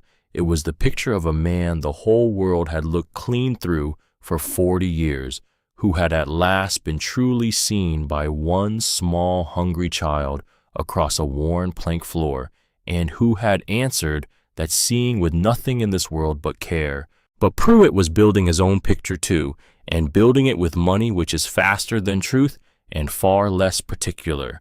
Fox kept them told of it. The man had hired a Pinkerton out of Helena, a quiet fellow in a brown suit who had been following Abram for weeks. It turned out noting down the days and the hours and the visits to the little rooms behind the laundry building, a file thick with dates and dark suggestions, and not one true thing among them that was not bent to look like a crime. And Mrs. Crow, the neighbor, had been talking, telling the church ladies over their needlework what she had seen through the gap in her curtains. A poor, desperate woman, a wild man at her table after dark, an innocent child caught between. She did not need any facts to do it. She had a thing far easier than facts. She had a story that fits snug into what folks already feared, and a story like that does not need facts. It feeds on them and spits them out. That is the whole trouble, Solis said grim the week before the hearing. His story is a simple one, a monster, a victim, a hero who saves the day. It writes its own self. Ours is the hard kind. Ours asks people to look twice at a thing they have only ever looked at once. It asks them to unlearn a fear they have carried in their chests their whole lives long. She tapped her stack of papers. And folks do not like to unlearn a fear, Mr. Hale. It is about the most expensive thing in the world you can ask of a person. Most will not pay it. There came a hard day in the middle of those 30. The day Mrs. Winifred Pike came to the little rooms behind the laundry. She was the agent the county had sent down, a heavy-set woman in her 50s with a plain gray dress and a plainer hard face and a pair of eyes that Abram thought the first moment he laid eyes on her missed not one single thing in this world. She had come to inspect the home, to weigh the ant in her own private scales, and to talk to the child, alone. That last part was the worst of all of it. Abram waited it out up at the high camp because he was not allowed within sight of the place while it went on.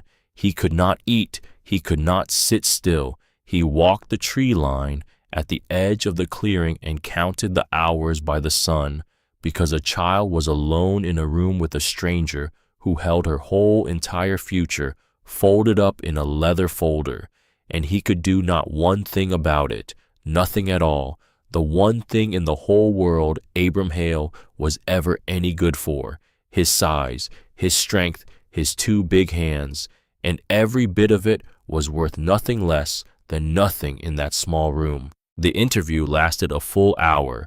When it was done, Lavinia came up to the camp herself in a borrowed wagon, white as a bedsheet. "She wants to see you," Lavinia said. "Mrs. Pike, she asked me to fetch you up to the rooms, before the hearing." "Why?" "I don't know." Lavinia's hands twisted together in her lap. "She doesn't say much, that one. She watches, and she writes it down." Abram met the woman at the little rooms that evening. He sat down across from her at the scrubbed table where he had eaten 100 Sunday suppers, and Mrs. Winifred Pike looked at him across it with those eyes that missed nothing. "Mr. Hale," she said, "I have done this work 20 years now. I have seen every kind of wickedness a body can do to a child, and every kind of kindness too. I have learned to tell the one from the other with my eyes shut." She folded her hands on the table. "I am not a woman who is easily moved by anybody." "No, ma'am, I'd not guess you were." "That child spoke of you for the better part of a whole hour." She let that sit between them. "I asked her about her home, her aunt, her school, and every road she started down led right back around to you. Mr. Abram this, Mr. Abram that. Mr. Abram is teaching me to be patient, she says, because patient is how you learn a hard thing without quitting. Mr. Abram says a name is a thing you grow into." A pause. "She told me you cannot read, and that she is teaching you your letters, and that you are a terrible slow learner, but you have never once quit on her." The faintest thing moved at the corner of the hard mouth. She said it the way another child might brag on her own father. Abram said nothing. He could not have got a word past his throat. "I have my report to write up," Mrs. Pike said, "and I will write it true. I owe that child true if I owe her nothing else." She gathered up her folder and stood. "I only wanted to look at you with my own 2 eyes first, before the fine coats and the lawyers fill that hall up with their noise and I can't hear myself think. I wanted to see the man for myself plain."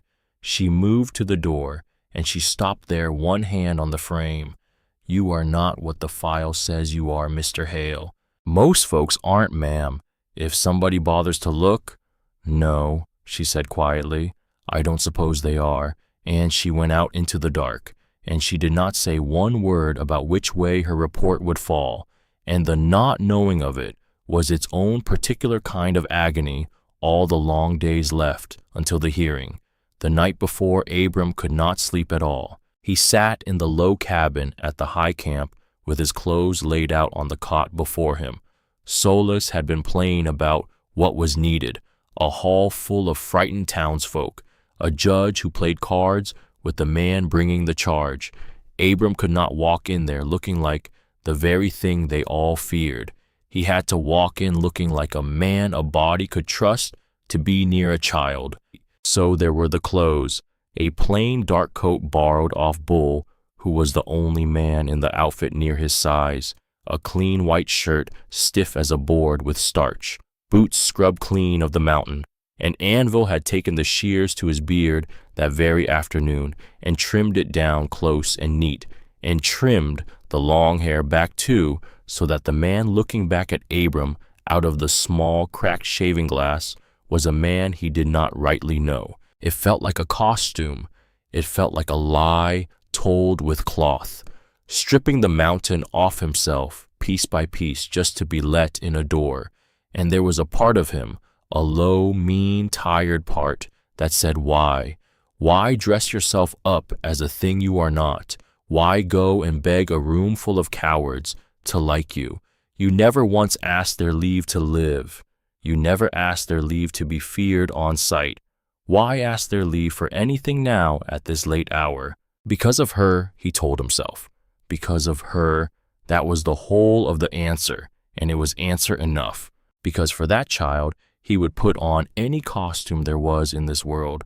For that child, he would walk into that hall in a clown's motley and a paper hat if it would tip the scale one single hair toward her, keeping her aunt. His pride was worth nothing. It had never been worth much when he looked it square in the eye, and it was worth less than nothing at all set down beside Posy Crandall. So, the costume then, the clean stiff shirt, the trim beard, the borrowed dark coat. He looked at himself in the cracked glass a long while, a big scarred man dressed up like he belonged somewhere he did not, and he thought of his brother, of Newt at 19, grinning out of the tintype at nothing, the boy who believed kindness was the strongest thing a man owned and not the weakest, who had died still believing it in a world that had handed him every cause there was not to. "All right, Newt," Abram said to the glass. "We'll see now. We'll see who was the fool." The Coldwater Town Hall was a long, plain room that smelled of pine pitch and cold ashes and too many bodies pressed in close. They had set the chairs out in rows, facing a long table at the front where Judge Harlan would sit, and the room was full to bursting. Pruitt had done his work and done it well. The good people had all come, the church ladies in their best, the men who owed the bank their livelihoods. Mrs. Crow up in the front row, her lips pressed to a thin white line, her notes clutched in her lap, and here and there through the crowd, the printed sheets the Pinkerton had made up passed hand to hand, head to head. Pictures near enough. A man's plain comings and goings turned into a thing to fear. The wild man at the door of the laundry, the wild man at the eating house, the wild man on the street. All of it true, every bit of it bent and lit to look like a crime. Abram came in at the back with Bull on the one side of him and Fox on the other, both of them scrubbed and in their cleanest. and the room did its old dance. The talk lowered, the heads turned, the shoulders went tight, even cleaned up, even in Bull's good dark coat with his beard cut neat. They knew what he was. They had decided what he was a long time ago, and a coat does not undo a decision like that. Let them, he thought. Let them stare. We will tell a truer story than the one they walked in here carrying. Marguerite Solis sat at a small table down front, her papers squared up neat before her, small, still, a blade waiting in its sheath. Lavinia sat in the middle of the room with Posy close beside her, the child in her one good dress pressed and clean, her pale hair brushed soft and braided for the occasion. She turned in her seat and found Abram at the back of the room, and she did not smile. The hour was too grave by far for smiling, but she gave him one small steady nod.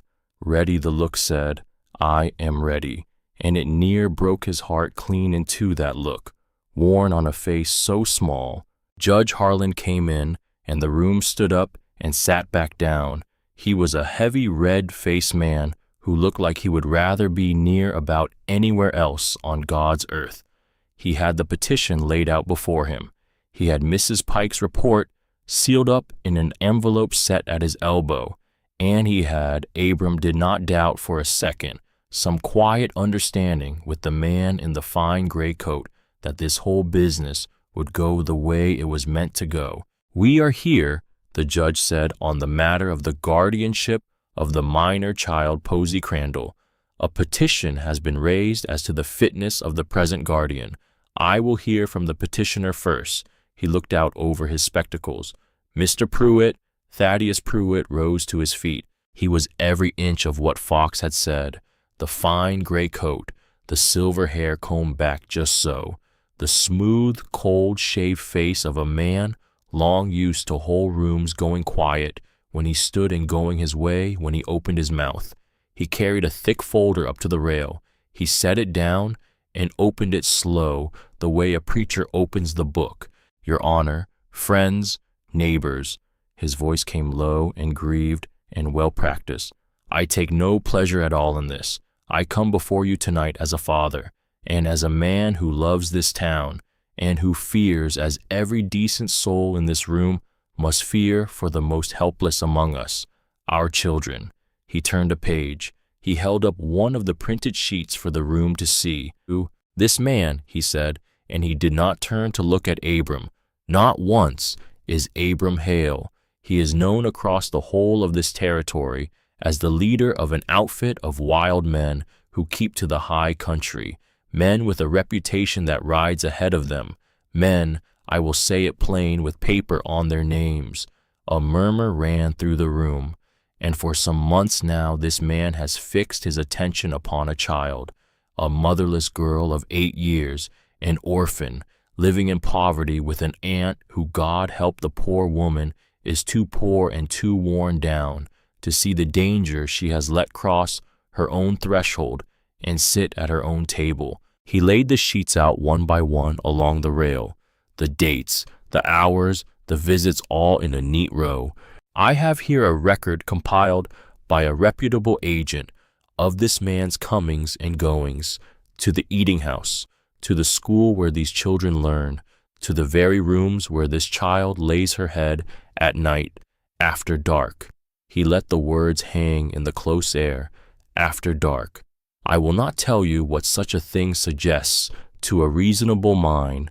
I leave that to your own good sense, to your own hard-won knowledge of such men and what they are made of. He turned then to face the room, and his voice dropped low, soft, as a snake moving through dry grass. I have asked this court to remove the child to safe and proper keeping, to a home of means, a home of standing in this community, a home where she will want for nothing and fear no man. A pause held just long enough. I will say only this one thing more. I know what it is to lose a child to wild men. I know it down in my bones where it does not ever stop aching, and I will not, I cannot, stand by with my hands folded and watch it happen to another. And he sat back down, to a scatter of applause from his own people, and the cold, straight line of his mouth did not so much as twitch through the whole of it. It was a good speech. It was a terrible, fine, good speech. Abram felt the whole room tilt toward it, like grass under a wind, felt the fear in the place harden up into something near to certainty. Then Marguerite Solis stood. She did not open her folder. She left it sitting square on the table. She walked out before the rows of frightened faces, and she looked at them, one at a time, as many of them as she could hold in her 2 eyes. "What you just heard," she said, "was a story." She let it land in the quiet. "A good story, told by a clever man and a practiced one. But a story is not the truth. A story is only what we tell ourselves when the truth is too much trouble to get up and go find." She turned. "Mr. Pruitt gave you dates. He gave you hours. He did not give you one single thing about what happened inside of them. So I will, because every one of those hours took place in the wide open, in a public eating house with God and the whole town watching through the glass, on a public street at the noon of the day, in a doorway in plain sight of a neighbor who by her own sworn account watched every single minute of it from her window. There is nothing hidden here, nothing done in any dark. The only dark anywhere in this room tonight is the dark that Mr. Pruitt is asking every one of you to go and imagine for yourselves." She turned to the judge. "You have heard a great deal about what this man is. Now you will hear what this man has done." And she called them up one after another. She called Mabel Quint, who stood in her good dress and told the room plain and stubborn as a stump about every Sunday she had seen. The coffee, the breakfast the man paid for in gold, the child never knew a thing about, so the child would never once feel the sting of charity. The little reader open on the table, a grown man bent over it learning his letters from a girl of 8, and the laughing, Lord above the laughing Mabel said, "That man laughed in my place like a man let out of a long, cold prison. And you do not laugh like that," she said, looking hard around the room, "if your heart is up to something wicked. You laugh like that when somebody has gone and saved your life, and you have only just this minute figured out that they did." She called Esther Doyle, the school teacher, who told of a child sleeping at her desk and wearing the same one dress 3 days running and eating her free school dinner like it was the last food left on the earth. And then the change in her, the bright eyes, the top of the class, the drawings of a big bearded man with the word friend printed careful above them, and the timing of it, the teacher said soft and certain. "I have taught children for 20 years. I know the marks of a child who is sinking under the water, and I know the marks of a child who has found something at last to hold on to." And Posy Crandall stopped her sinking the very week she met that man at the back of this room. She called a veteran named Coleb who had left his right leg at a place called Chickamauga, and who stood up crooked on his crutch and told the room how the wild man had shod his horse for 3 winters and asked for nothing and took for nothing, and how a man who would do that for a broke-down old soldier with no money and no friends left living was no monster they would ever convince him of, not if they talked until judgment. She called Old Man Tibbs from the Mercantile, who told of 2 drifters with their guns drawn at his till one black winter night, and the wild man who happened through the door and put the 2 of them on the floor without firing a single shot, and sat with the shaking old man until the deputy came and then rode off into the dark before Tibbs could so much as learn the name to thank him by. 3 years I have looked for that man, Tibbs said, his voice breaking right across to say a simple thank you. 3 years, and you are standing here telling me he is a danger to a child. The only danger that man ever was in all his life was to the 2 fools who pulled iron in my store. One by one, a wall of them built up higher and higher, plain, true word laid on plain, true word. And Abram sat at the back and watched the room begin just begin to tilt back the other way. Watched the certainty soften into something less than certain. Watched a church lady frown down at the printed sheet in her hands. Watched a man who had signed the petition look down hard at his own folded hands and not look back up. It was working. It was slow as Solus had promised, and it was working. And then the judge cleared his throat. This is, he said, a great deal of fine character for one man to have collected, but character is not the question before this court. The welfare of the child is the question. And I have right here the sealed report of the county's own agent, which I expect will settle the whole matter one way or the other. He reached for the envelope at his elbow. I believe we have heard about enough of speeches for one night. And the room held its breath, and a small voice, clear as the church bell on a cold morning, rang out across that crowded hall. I want to talk. Every head in the place turned at once. Posy Crandall was standing up out of her seat. She had slid out of it and got to her feet.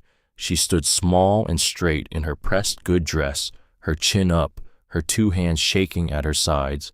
Lavinia half rose to pull her back down, and then she did not.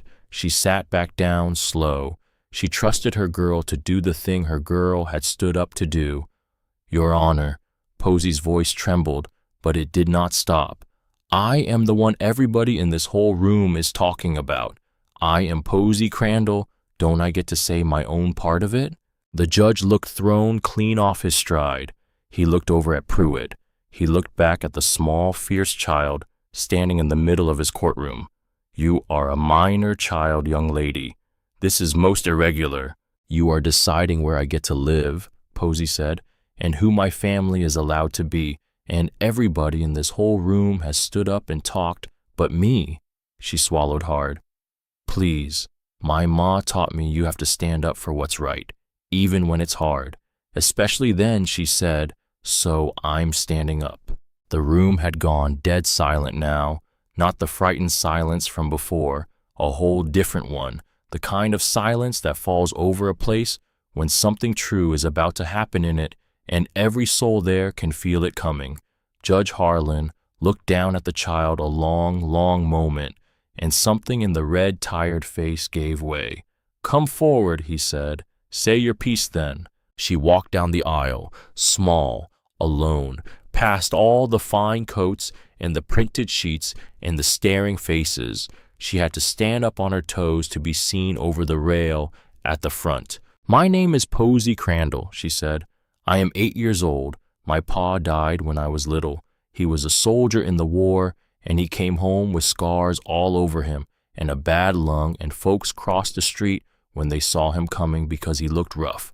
But he was the kindest man there ever was, and he taught me you cannot tell who somebody is just by looking at them. You have to look longer than that.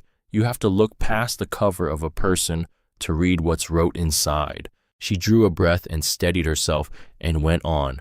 My ma died last winter, of fever, and I went to live with my Aunt Lavinia, who took me in even though she had near nothing herself, because that is what family does. And we were hungry. I'm not ashamed to say it out loud. We were so hungry. I used to go to school with nothing at all in me. I used to wear the same dress 3-4 days because we couldn't help it. She turned, and she found the man in the fine gray coat sitting cold and still at his table. The day I met Mr. Abram, she said, I hadn't eaten one bite since noon the day before, and he came into the eating house, and the whole room went quiet and scared the way it always does. Everybody looked at his beard and his scars, and they decided right then he was bad. But I looked at his eyes, and I saw somebody cold and lonesome and tired down to the bone, somebody who needed a little kindness, same as I did. She lifted her chin. So I gave him my silver dollar. It was every cent of money I had in the whole wide world. I gave it to him to buy his coffee because it was a cold morning and I thought he ought to have something warm. And you know what that man did? The room did not breathe. He would not take it. He would not take 1 cent off me. He bought me my breakfast instead, the first real food I'd had in 2 whole days. Her voice cracked, but she pushed straight on through it. And after that, everything got better. My aunt got herself a real job at a freight office with a desk and her own chair, and our rent got paid up, and there was wood for the stove and food in the cupboard, and every single Sunday I got to have breakfast with my friend who listens to me when I talk, who treats me like I matter to somebody, who is learning his letters from me, an 8-year-old girl, because nobody in his whole life ever once showed him how and who never quits, even when it's hard for him. She turned back to the judge. Mr. Pruitt says Mr. Abram is dangerous. He says he means me harm. But Mr. Pruitt never one time talked to him. He never one time asked me what I think about any of it. He just looked at the outside of a man the same as everybody always does, and he made up all the rest. Her chin came up higher. My ma taught me that the truth matters, that you keep on telling it even when a lie would be 100 times easier. She told me that over and over, even at the end, even when she was dying. And if I stood up here in front of all of you and said Mr. Abram was bad, just to make it easy, just so a rich man could feel like a hero, then I'd be telling a lie, and I won't. Not for him, not for anybody alive. She looked out at the whole room of them, the fine coats, the frightened faces softening now one by one. Mr. Abram is my friend, she said. He is good. He has done nothing in this world but help me and my aunt when nobody else would so much as look at us twice. And if you take him away from me because of how he looks on the outside instead of who he is on the inside, then you are doing the very thing my pa told me never to do. You are reading a man by his cover, and you are wrong. You are just plain wrong. And she stepped back from the rail. That's all I wanted to say, she said. Thank you for letting me say it. And she walked back up the aisle with her head held high and got into her seat beside her aunt, who pulled the child in tight against her and shook with the holding of her. And at the back of the room, a great scarred man in a borrowed coat sat with the tears running plain down his face into his trimmed beard and did not once bother to wipe a single one of them away. The silence stretched out long, and then a woman in the third row stood up, a church lady in her good Sunday hat, one of Pruitt's own. She held a printed sheet in her hand, and she looked down at it a moment, and then she let it fall out of her fingers to the floor. My boy is in the smithing class, she said to nobody and to everybody at once. The Saturday class, the one the big man with the scars runs up at his camp, the one called Anvil. My boy was scared of those men his whole life.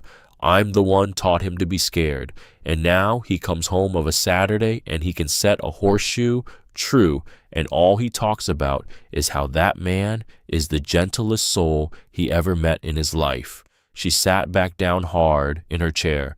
I am ashamed I ever signed that paper. That's all I have to say. And then it began. A man stood up, then another one, then a woman in the back. One by one they got to their feet. Folks who had walked into that hall, dead certain. Folks who had signed the petition and passed the printed sheets hand to hand. They stood up now and they said their small true things. My wife was took bad last spring, and that man climbed up and fixed our roof in the pouring rain and would not take 1 cent.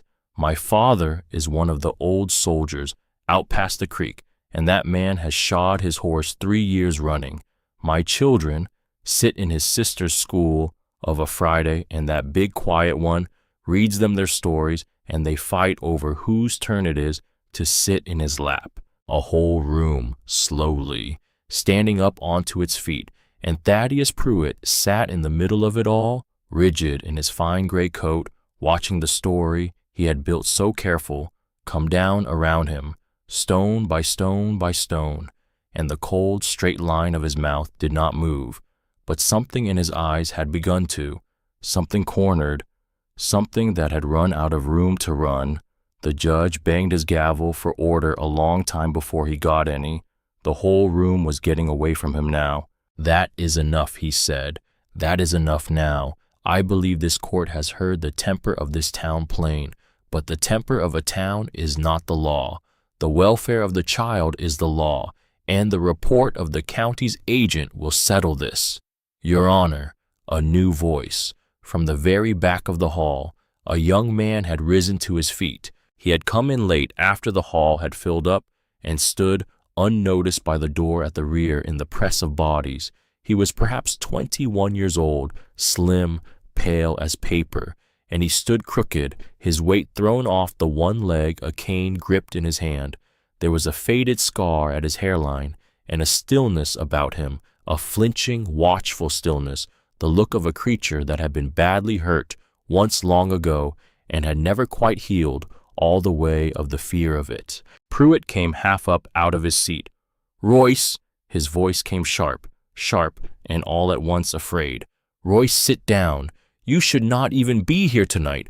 Go home, son." But the young man did not sit down. "Your Honor," he said again, and his voice shook, but it carried clear to the front. "My name is Royce Pruitt. That is my father there, and I have something I need to say, and I have been sitting on it in the back of this room for the whole of this hearing, and I cannot sit on it 1 minute more." The judge stared. The whole room stared. Pruitt stood frozen, his hand stretched out toward his son. "Royce," he said again, lower now, pleading. "Son, not here, not like this." 5 years ago, Royce said to the room, his eyes shining, "I was 16 years old, and I did a foolish, foolish thing. I rode up alone into the high country where my father told me 100 times never to go, and a band of riders found me up there, wild men, raiders, and they—" He stopped. His knuckles went white on the head of the cane. "They beat me near to death, and they took my horse, and they left me lying in the rocks to die. 20 miles from any town, and I was dying. I need every one of you to understand that. I was a boy, and I was broken all to pieces, and I was dying alone in the cold rocks, and not one living soul in the world knew where I was." The hall had gone so still you could hear the lamps hiss on the walls. "I don't remember much of it," Royce said. "I have tried to for 5 years. It comes back in pieces in the night. The cold, the pain, being so sure I was going to die up there alone. And then," his voice broke clean across. He gathered it back up. "And then there were hands, big hands, lifting me up off the rocks like I weighed nothing at all, and a voice, a low voice right by my ear, telling me to hold on, just hold on, son." The voice kept saying it over and over, just hold on, and the smell of wood smoke, and pine, and horse, and then I was up on a horse, and there were 2 arms around me holding me on because I couldn't begin to hold myself, and we went down.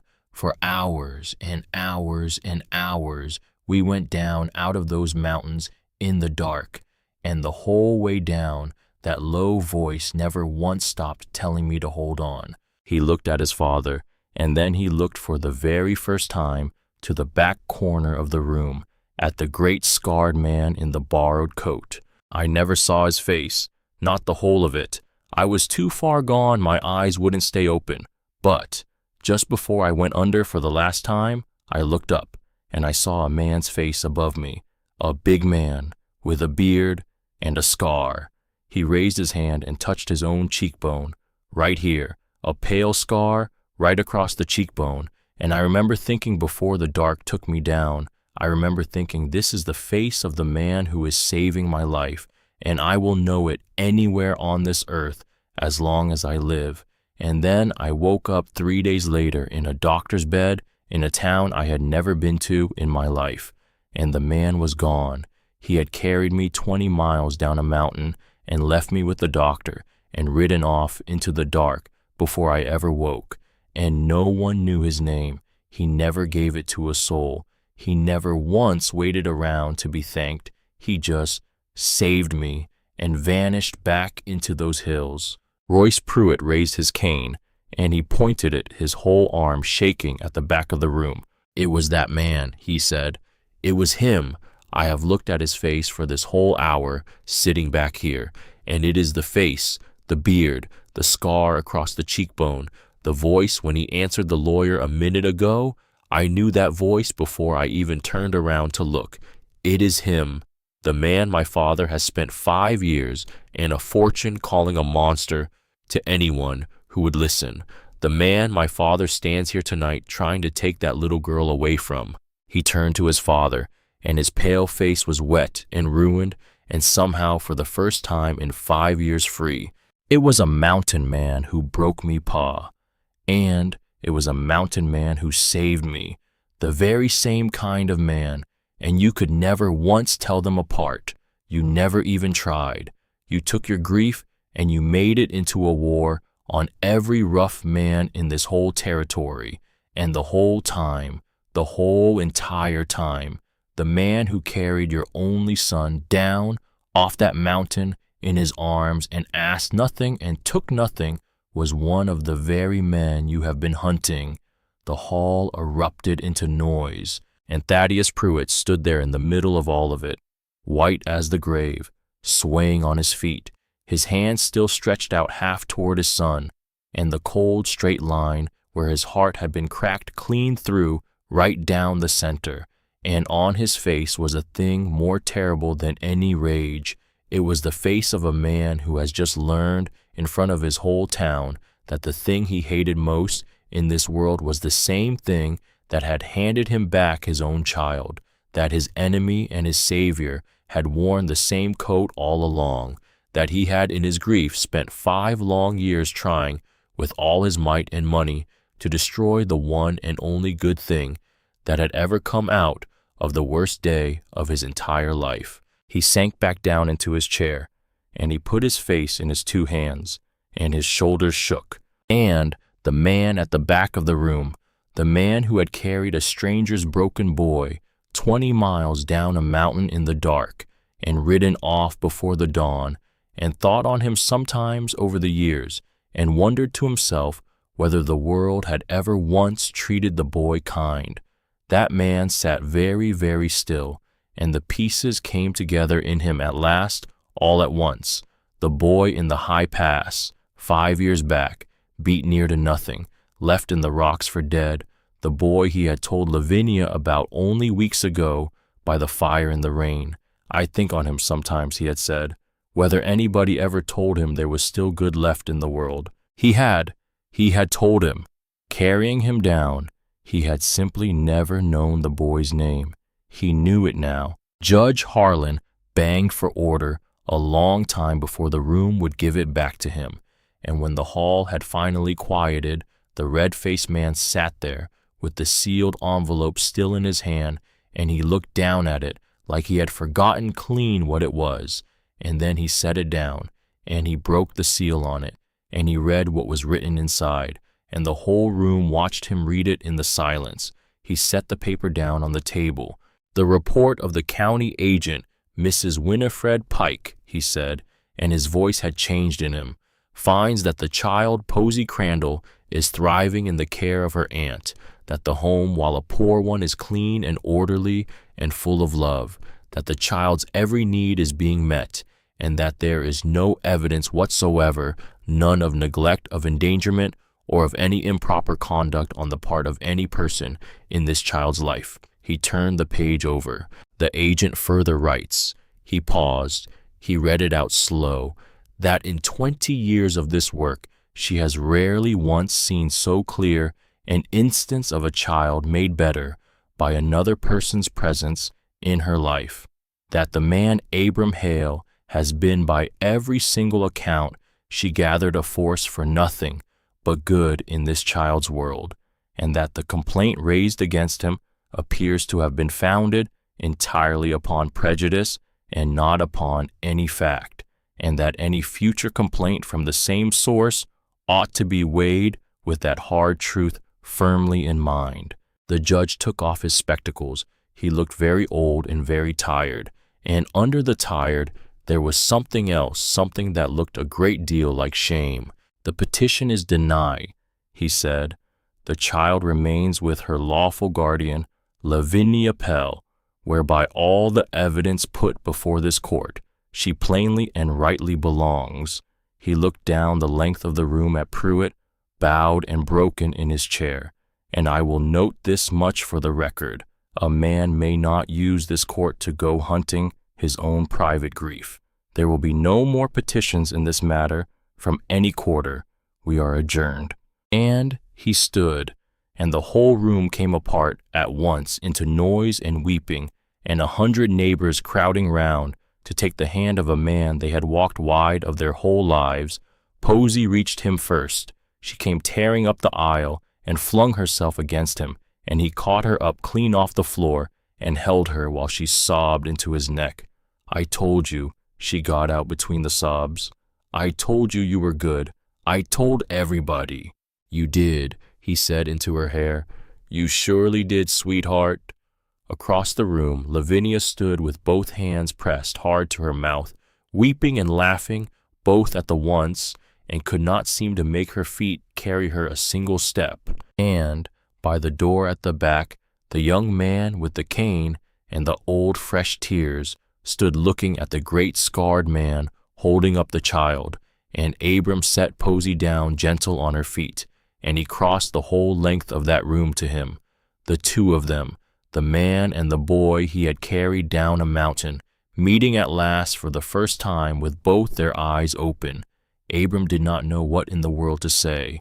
There was no word made for a thing like this, so he put out his huge, scarred hand, and Royce Pruitt took it in both of his own and held on. Thank you, Royce said, for my life. I have wanted to say it to somebody for 5 years, and I never knew who to say it to. So, thank you. I thought on you, Abram said, rough as gravel. Over the years, wonder did you make it through that night? Wonder did anybody ever tell you the world still had some good left in it? Royce gave a wet, broken laugh. You did, he said, carrying me down. I only just figured it out tonight. And behind Royce, slow and stooped and emptied, all the way out came his father, Thaddeus Pruitt, with no fine speech left anywhere in him now, no cold straight line, just a hollowed-out man who had spent 5 long years hunting his own son's savior across a territory. He stood before Abram, and he could not seem to lift his eyes up off the floorboards. I have wronged you, he said, barely above a whisper. I have wronged you and that child, and her aunt past any saying of it. I do not ask your pardon. I have no right to ask it. He looked up at last, and his eyes were a ruin. I only, my boy, you gave me back my boy, and I tried to. God forgive me. I tried to destroy you for it. He could not finish. And Abram Hale looked at the broken man standing there in front of him, and there was a part of him, an old hard part down deep, that wanted to let the man just stand there in his ruin and feel every last ounce of it. But he thought of Newt. He thought of his brother, who had believed kindness was the strongest thing a man could ever own. And he thought of 2 grieving men, his own self and this one. Each one of them handed the very same load to carry, and how the one had carried his load up a mountain and turned it into care, and the other had carried his into a courtroom and turned it into a war, and how thin, how terrible thin, the line ran between the two of them. Grief makes a man build something, Abram said. Every man that loses what he loves, he builds something out of the wreckage of it. Some men build a wall. He looked at Pruitt steady. And some men build a door.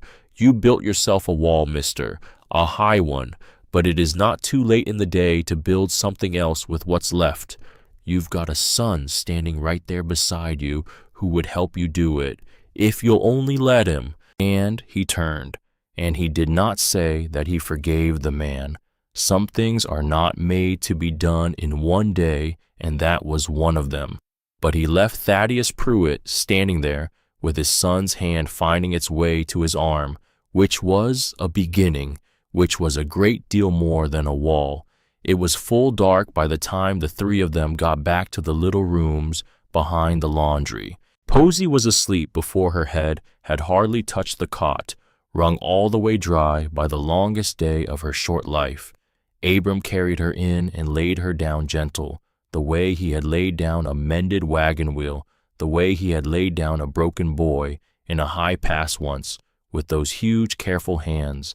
And he pulled the blanket up under her chin, and he stood there a moment in the lamplight, looking down at her sleeping. What he did next changed her life. Some folks might say that one day of all of this, the day a wild man bought a hungry child a plate of eggs, but it was not what he did that had changed her life. It was what she had done.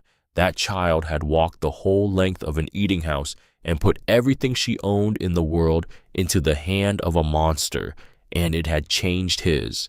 He went out to the front room where Lavinia stood by the stove, and he reached into his coat, and he took out the silver dollar, the one he had carried against his heart since that first foggy morning, tucked in right alongside his brother's likeness.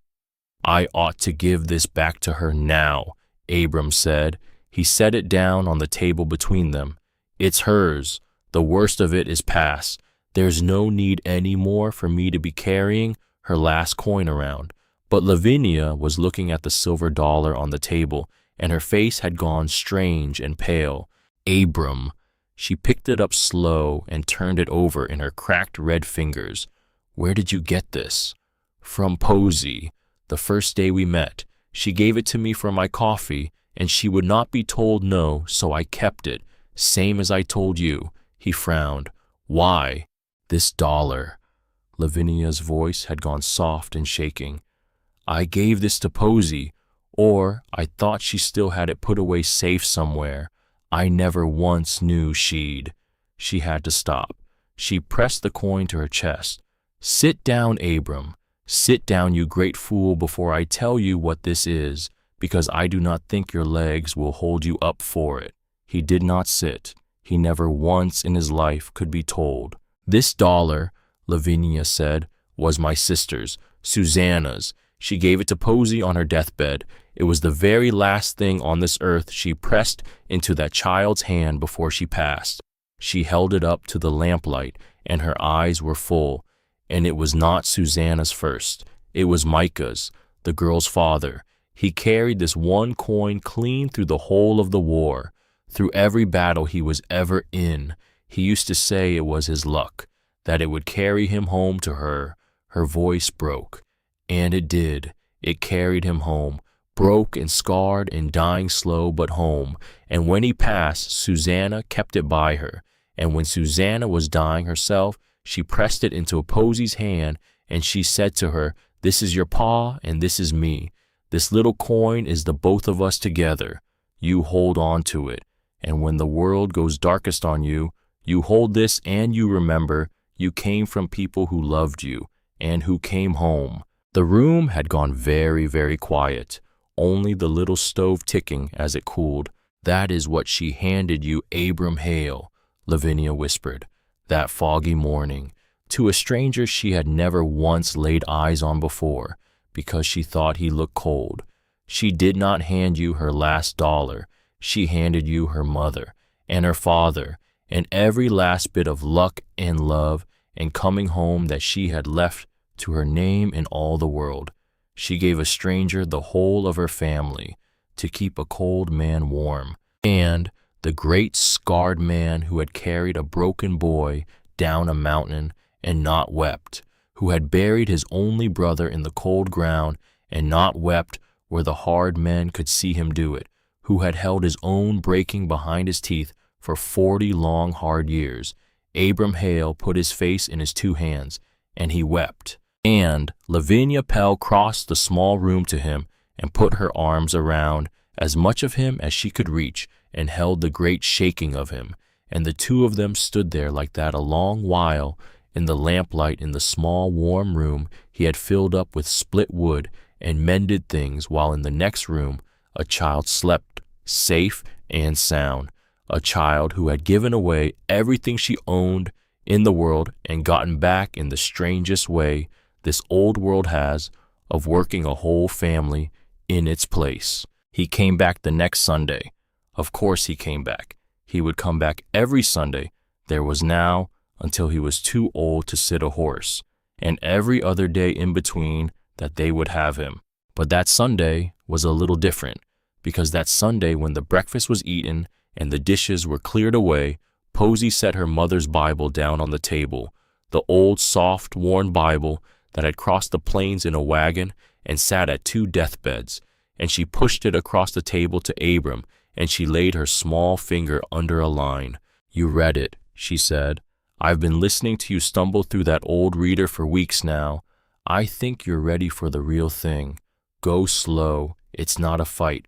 The words won't hurt you." And Abram Hale, 42 years old, gray in his beard, scarred and broke and saved, bent down over the book that his eyes had never once in his life been able to make sing, and he set his big finger down beside her small one, and he began to read, slow, so slow, one word and then the next one, his low, rough voice finding them out of the dark one at a time and lifting them up into the warm room.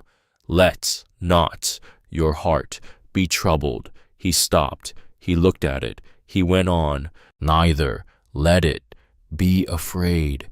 And he read it. He read the whole of it, the whole verse out loud in his own voice, the words coming together for him, at last, after 40 long years of standing outside that door in the cold. And when he was finished, he looked up, and Posy was beaming at him across the table like he had reached up and hung the moon, and Lavinia stood by the stove with her hand pressed over her mouth. "There you are," Posy said soft, the very same thing she had said to him the day he first wrote out his own name. "The whole world's got to hear you now, Mr. Abram. You can read." He could, after everything, after all of it, he could read. Later, when the child was out in the yard, talking to Cinder, who had grown over the weeks to suffer her, and even maybe to like her, Abram stood with Lavinia in the doorway and watched the two of them out there in the thin morning sun. "I'd like to keep coming," he said, "not just Sundays. Any day you'll have me, I'd like to court you proper, Lavinia. If you'd let a broke-down mountain man who reads at the pace of a snail come courting you, I know what I am. I know the scars. I know the old paper. I know the mountain at my back. I know I am not the thing a decent woman pictures for herself, but I'd spend whatever there's left of me trying to be worth that corner piece of cornbread you keep setting down by my plate." Lavinia Pell looked up at him, the wild man on her step who had broken her girl's heart and then broken his own self wide open to mend it again, who had carried a stranger's son down off a mountain, who had wept over a silver dollar in her front room. "You great fool," she said, soft, and her hand found his hand. "You have been courting me since the day you split that cord of wood in my yard and would not come in for the soup." She squeezed his huge, scarred fingers in hers. "You are already family, Abram. We were only ever waiting on you to notice it." And, out in the yard, the child turned around and looked back at the two of them standing close together in the doorway. And Posy Crandall smiled her gap-toothed smile, because she had known it all along. She had seen it that very first foggy morning, the good in a man the whole wide world had been too frightened to look at twice. The fog had burned off over Coldwater. The sky had gone sharp and blue, the blue of a clear day when a body can see clear to the far mountains. His favorite color, he had told her once, a long time ago, over eggs, and the church bell rang out over the little town, bright and round, calling the good people in. But out on the edge of town behind the laundry, 3 souls who had found each other against every odd this hard old world could throw at them stood close together in a warm doorway, and that was its own kind of church, and the bravest prayer ever said in it had been said by a hungry child with a silver dollar who looked at a monster and saw a man. All the Sundays, and every single day after,